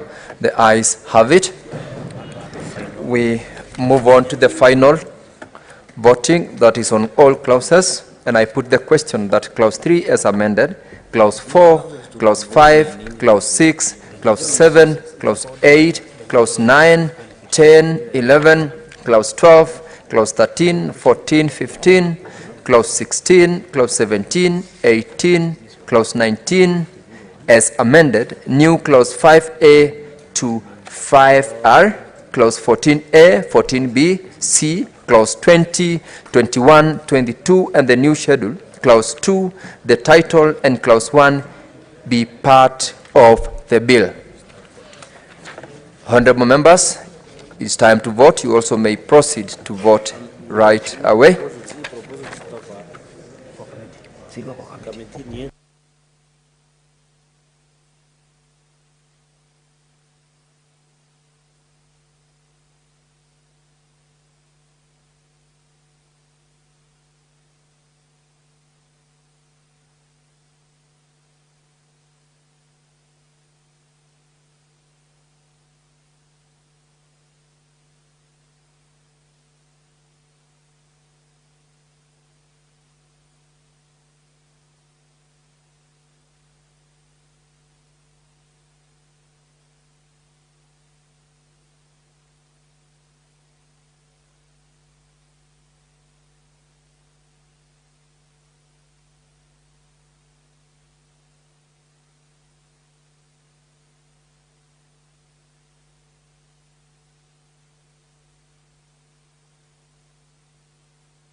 Yeah, Senator Cherargei.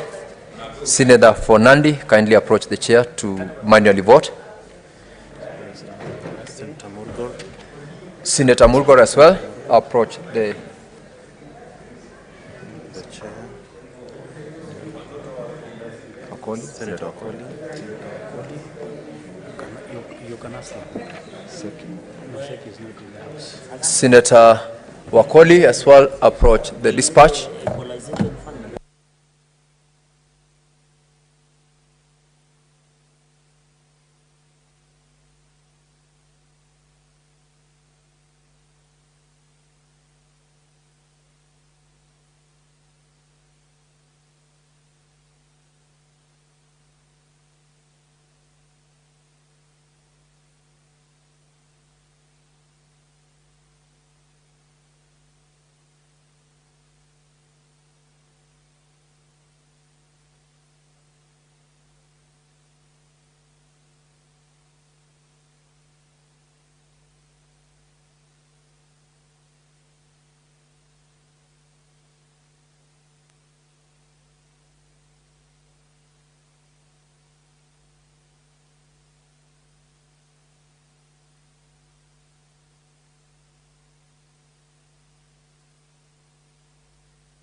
Honorable members, these are the results of the vote on that particular question. Ayes 27, nays 0, abstentions 0. The ayes have it.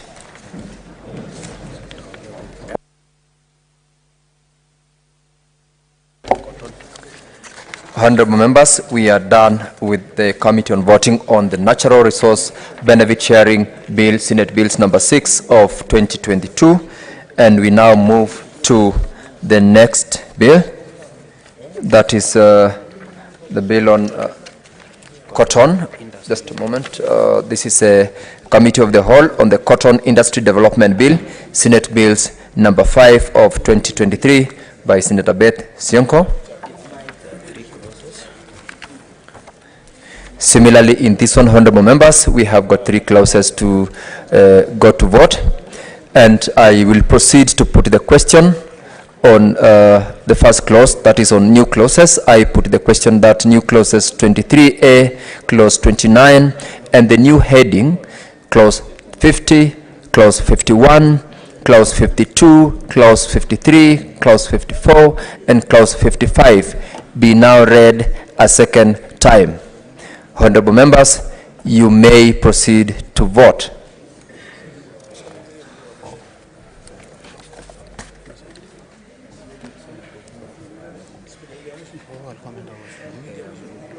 That's where we did.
Senator Okech, Eddie Okech, approach the dispatch.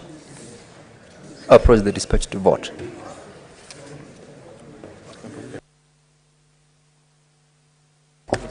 We will facilitate you. Just sit. We will veil the paper.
Honorable members, these are the results of the first division. Ayes 28, nays 0, abstentions 0. The ayes have it. we are proceeding to the second division, that is on clauses with amendments.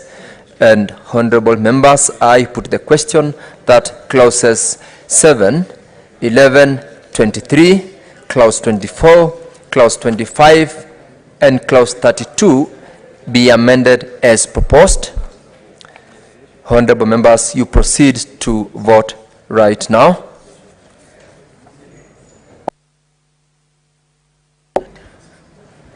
Senator Okech, I wanted to remind you to attempt to electronically vote this time around.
Honorable members, these are the results of the third division.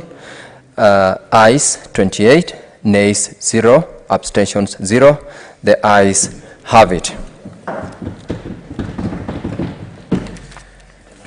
We proceed to the last division, that is on all clauses. And honorable members, I put the question that clause 3, clause 4, clause 5, clause 6, clause 7 as amended, clause 8, clause 9, clause 10, clause 11 as amended, clause 12, 13, 14, 15, 16, and 17, clause 18, clause 19, 20, 21, 22, clause 23 as amended, clause 24 as amended, clause 25 as amended, clause 26, clause 27, clause 28, clause 29, 30, 31, clause 32 as amended, clause 33, clause 34, clause 35, clause 36, clause 37, clause 38, clause 39, clause 40, clause 41, clause 42, clause 43, clause 44, clause 45, clause 46, clause 47, clause 48, clause 23A, clause 49, and the new heading, new clause 50, new clause 51, 52, 53, 54, 55, clause 2 as amended, the title and clause 1 be part of the bill. Honorable members, proceed to also vote now.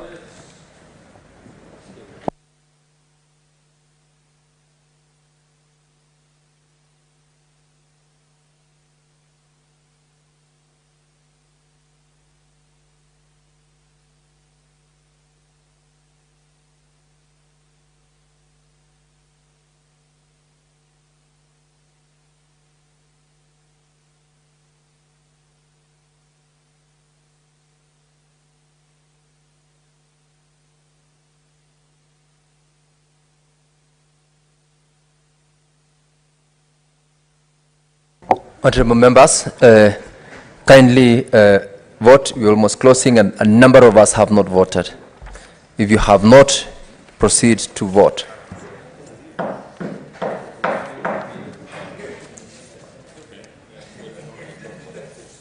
All right, fine, that's okay.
Honorable members, these are the results of the last division. Ayes 28, nays 0, abstentions 0. The ayes have it. Now, honorable members, we are moving to the final bill on division.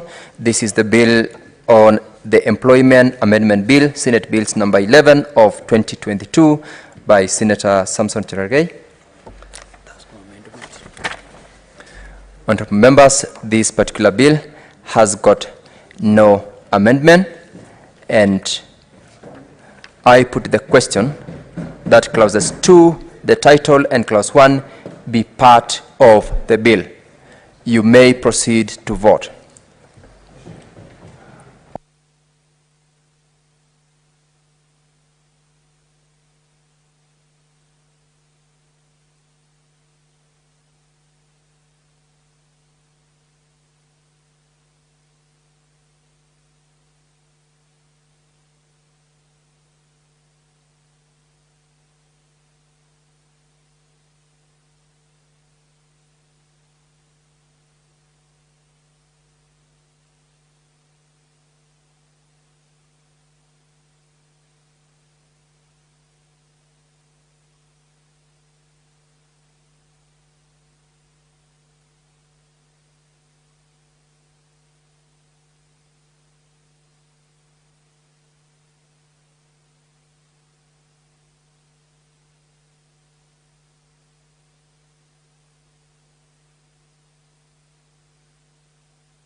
So I'll call upon the mover.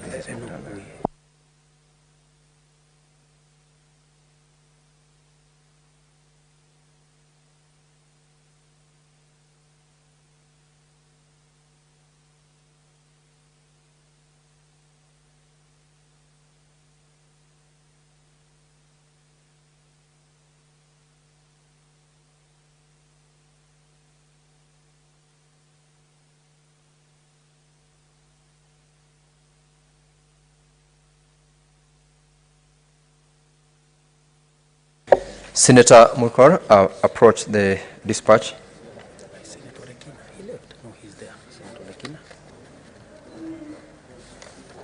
Senator Olekina.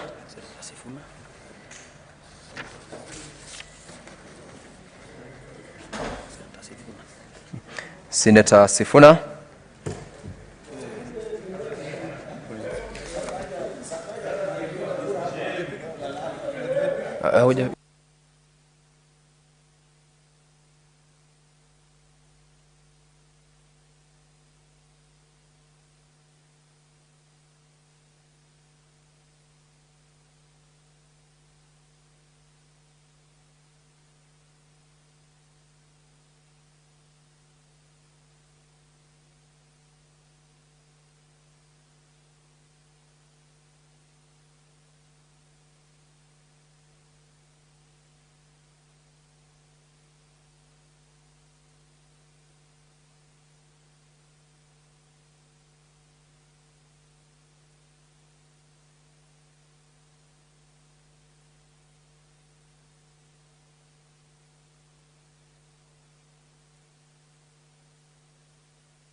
These are the results of the voting.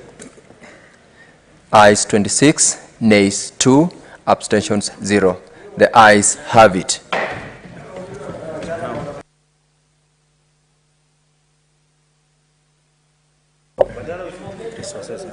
Honorable members, we now go to reporting. We want to start with the mover for the bill on the natural resources benefit sharing bill, Senate Bills number 6 of 2022, the Honorable Senator Mungatana. Honorable Chairperson, I beg to move that the committee do report to the Senate its consideration of the natural resources benefit sharing bill, Senate Bills number 6 of 2022, and its approval thereof with amendments. I thank you. Honorable members, I now put the question that the committee do report to the House its consideration of the natural resources benefit sharing bill, Senate Bills number 6 of 2022, and its approval thereof with amendments. As many as of the opinion say aye. As many as of a contrary opinion say nay. The ayes have it.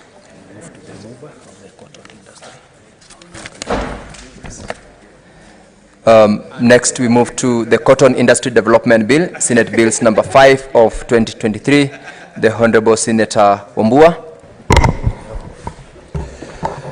Honorable Chairperson, I beg to move that the committee do report to the Senate its consideration of the Cotton Industry Development Bill, Senate Bills number 5 of 2023, and its approval thereof with amendments.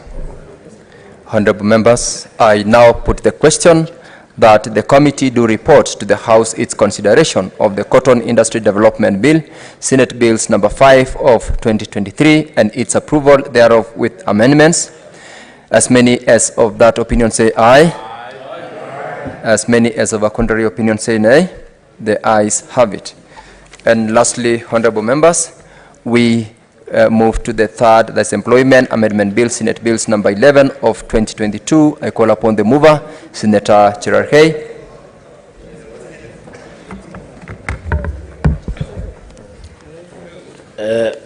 Mr. Chair, Honorable Chairperson, I beg to move that the committee do report to the Senate its consideration of the Employment Amendment Bill, Senate Bills number 11 of 2022, and its approval therefore without amendments. Honorable members, I now put the question that the committee do report to the House its consideration of the Employment Amendment Bill, Senate Bills number 11 of 2022, and its approval thereof without amendments. As many as of that opinion say aye. As many as of a contrary opinion say nay. The ayes have it. Sergeant at Arms, you may now open the door and draw the bar.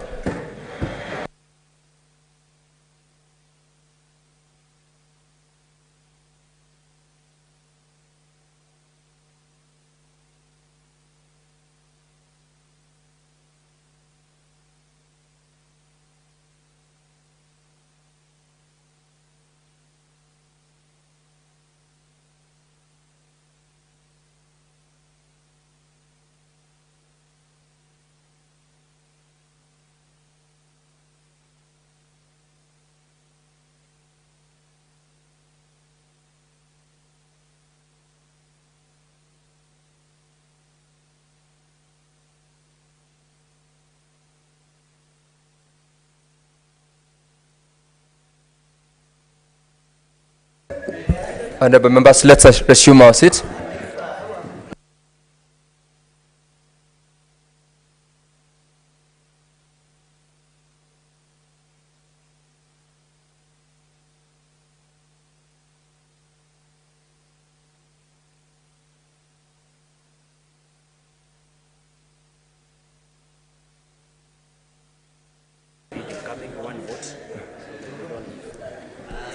Honorable members, as we report on this one, we've got only one last third reading that we are going to vote on. Kindly do not leave the chamber.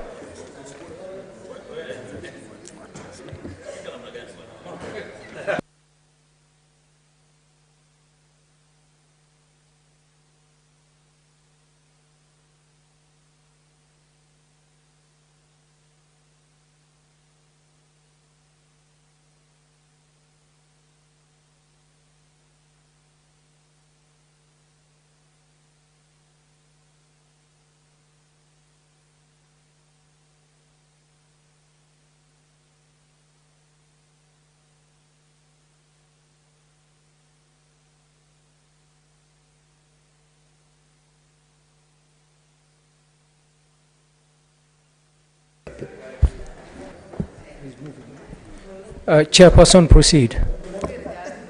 Thank you, Honorable Speaker.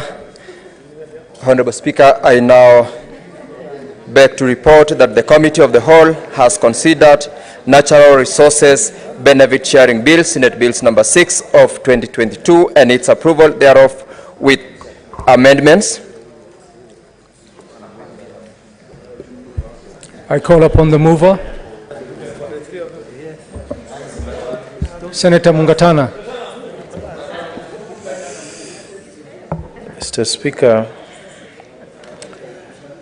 Honorable Speaker, I beg to move that the House do agree with the report, with the committee on the said report, and I will be seconded by the Honorable Senator Esther Ekinyuri. I second.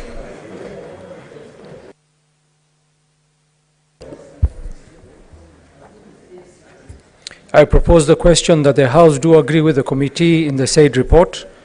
I put the question that the House do agree with the committee in the said report. As many as of that opinion say aye. Aye. As many of the contrary opinion say nay. The ayes have it.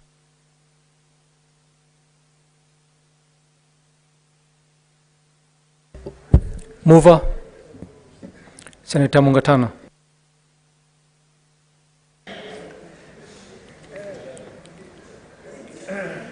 Honorable Speaker, I beg to move that the Natural Resources Benefit Sharing Bill, Senate Bills number 6 of 2022, be now read a third time. I call upon Honorable Senator Esther Ekinyuri to second. I second.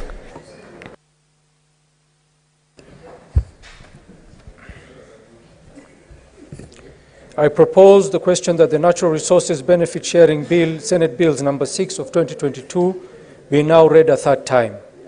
I put the question that Natural Resources Benefit Sharing Bill, Senate Bills number 6 of 2022, be now read a third time. Division.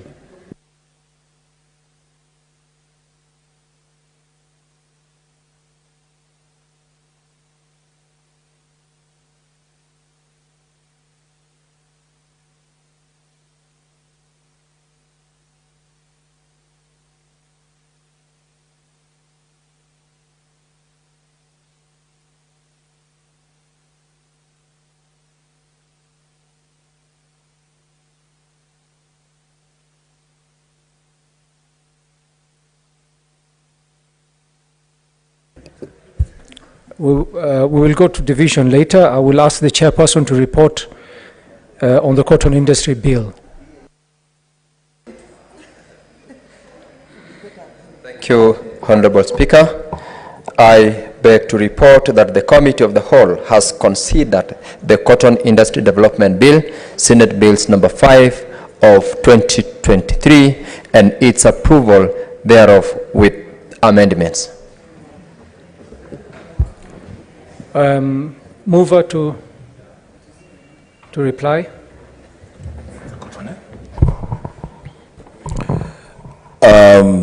Honorable Speaker, I beg to move that the House do agree with the committee on the said report. That's Senator Sifuna to second. Thank you, Mr. Speaker. I second. I propose the question that the House do agree with the committee in the said report. I put the question that the House do agree with the committee in the said report. As many as of that opinion say aye. As many as of the contrary opinion say nay. The ayes have it. Mover. Honorable Speaker, I beg to move that the Cotton Industry Development Bill, Senate Bills number 5 of 2023, be now read at that time, and I ask Senator Sifuna to second. Thank you. Thank you, Mr. Speaker. I second. I propose the question that the Cotton Industry Development Bill, Senate Bills number 5 of 2023, be now read a third time. I put the question that the Cotton Industry Development Bill, Senate Bills number 5 of 2023, be now read a third time.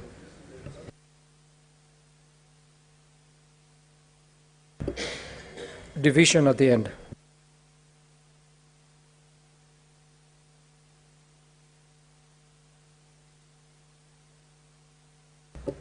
I call the chair to report on employment.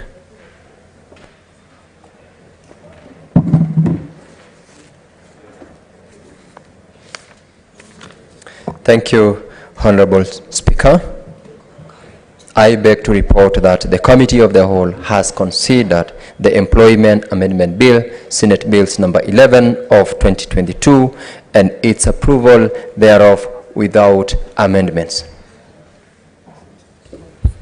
Mover.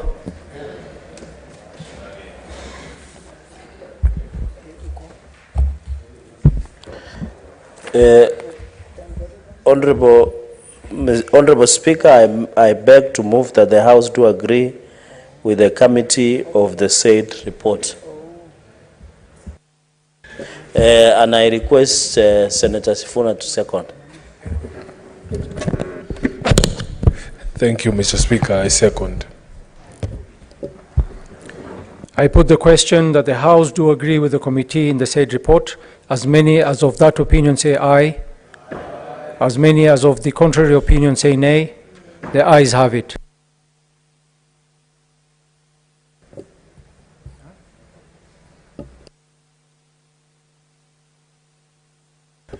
Mover.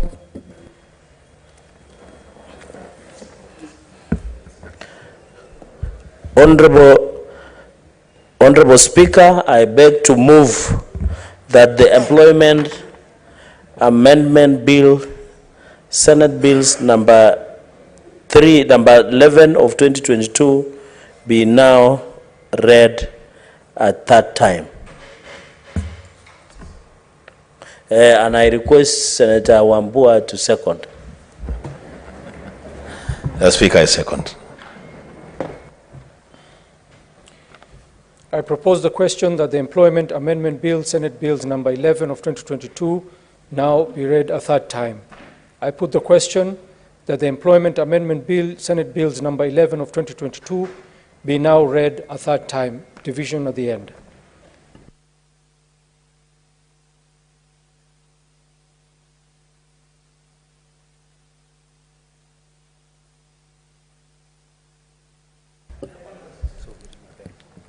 Division bell to be rang for 5 minutes, please.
Ring the bell for another 5 minutes, please.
Stop the bell.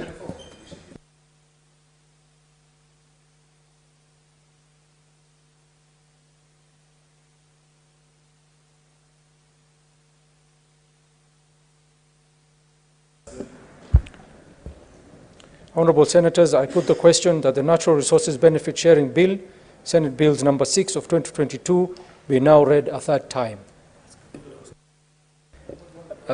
Sergeant at Arms, close the doors and draw the bars. Honourable Senators, you can start voting.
Honourable Senators, the results are as follows.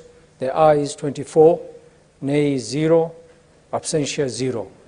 The ayes have it. A bill for an act of parliament to establish a system of benefit sharing in natural resource exploitation between resource exploiters, the national government, county governments, and local authorities, and for connected purposes.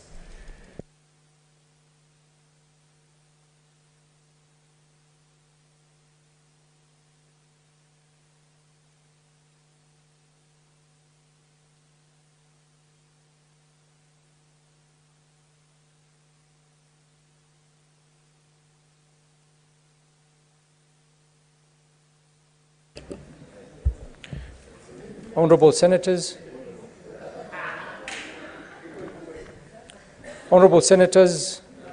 I ask that you log out, and I direct the Sergeant-at-Arms to pull out all cards remaining in the delegates' units.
Senator Sigei.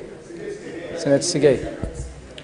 Honourable Senators, I put the question that the Cotton Industry Development Bill, Senate Bills number 5 of 2023, be now read a third time. Senators, you can start voting.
Honourable Senators, the results are as follows.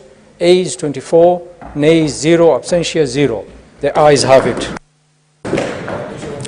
A bill for an act of parliament to provide for the production, processing, marketing, and the distribution of cotton in Kenya and its products.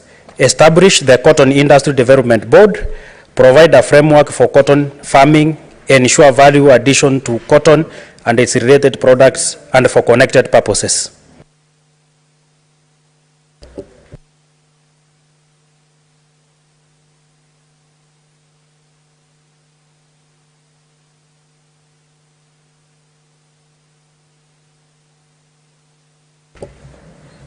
Honourable Senators, I put the question that the Employment Amendment Bill, Senate Bills number 11 of 2022, be now read a third time.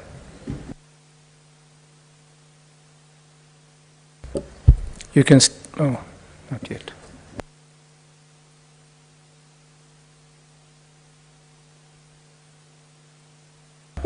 You can start voting, Senators.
Honourable Senators, the results are as follows.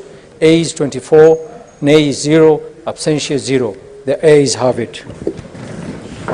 A bill for an act of parliament to amend the Employment Act to provide for the right to disconnect, the right of employees to have their personal time and privacy respected, and for connected purposes.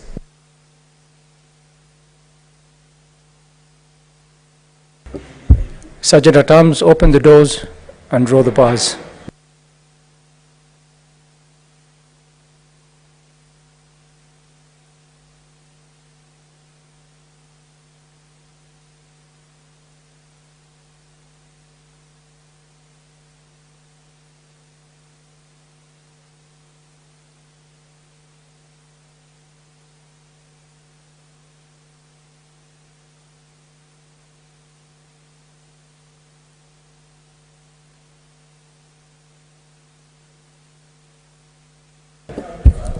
Honourable Senators, we're going back to order number 8. Order number 8, motion, extension of mandate of the ad hoc committee to investigate the proliferation of religious organizations and the circumstances leading to the deaths of more than 95 people in Shakahola, Kilifi County. Chairperson ad hoc committee, move the motion, please.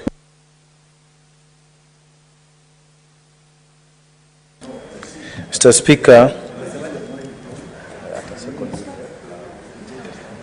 Speaker, I beg to move that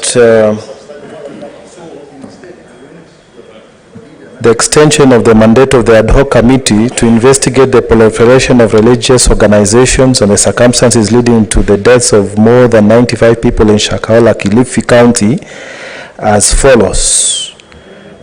That aware that at the sitting of the Senate held on Thursday, 27th April 2023, the Senate by resolution established an ad hoc committee to investigate the proliferation of religious organizations and the circumstances leading to the deaths of more than 95 people in Shakahola, Kilifi County.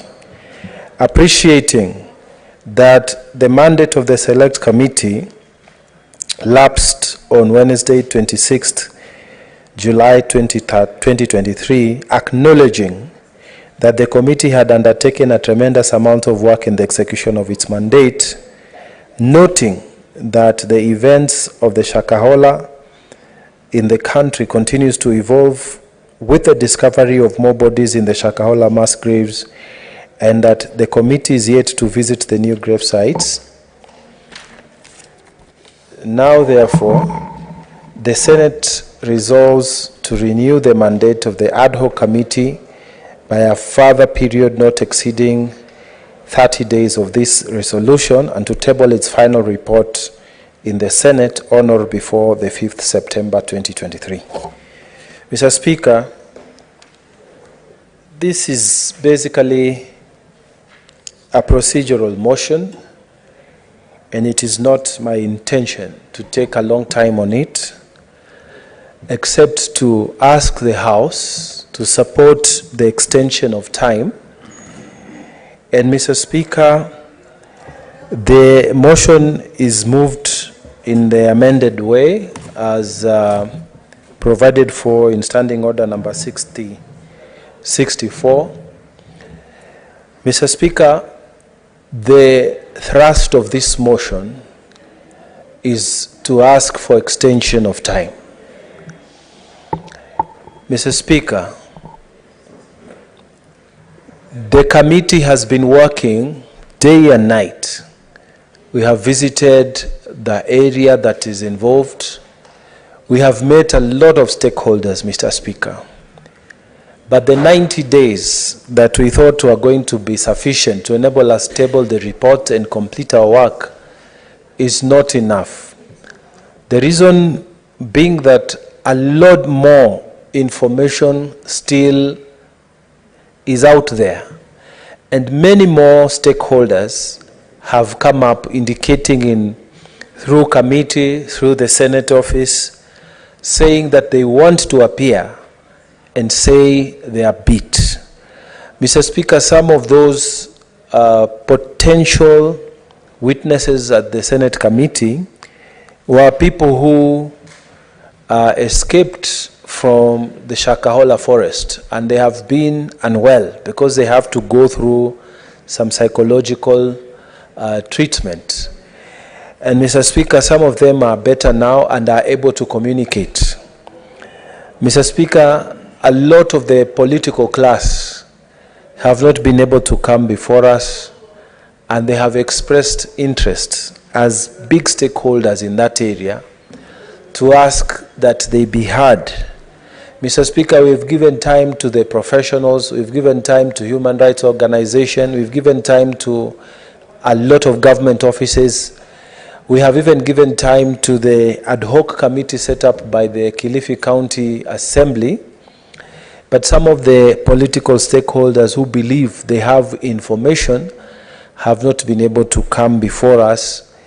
And one or two other stakeholders who would want to give more information to this committee, Mr. Speaker, have requested specifically to come and give the information. Mr. Speaker, also further, there is need for report writing, which, Mr. Speaker, we intend to finish within this short time period that we have sought extension.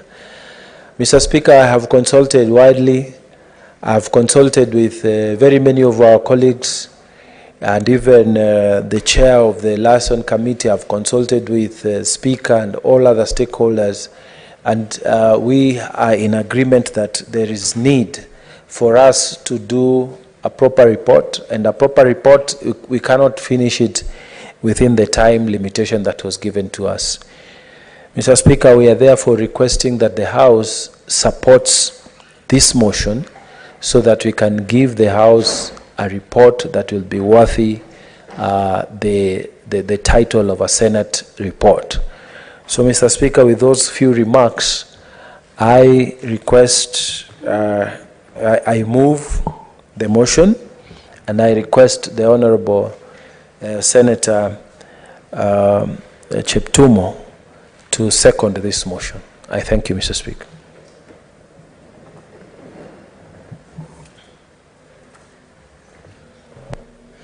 Thank you, Mr. Speaker. Speaker, I rise to second this motion. Mr. Speaker, the chairman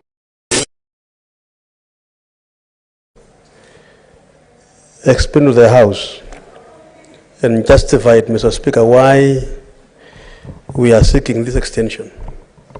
Mr. Speaker, I am a member of this committee.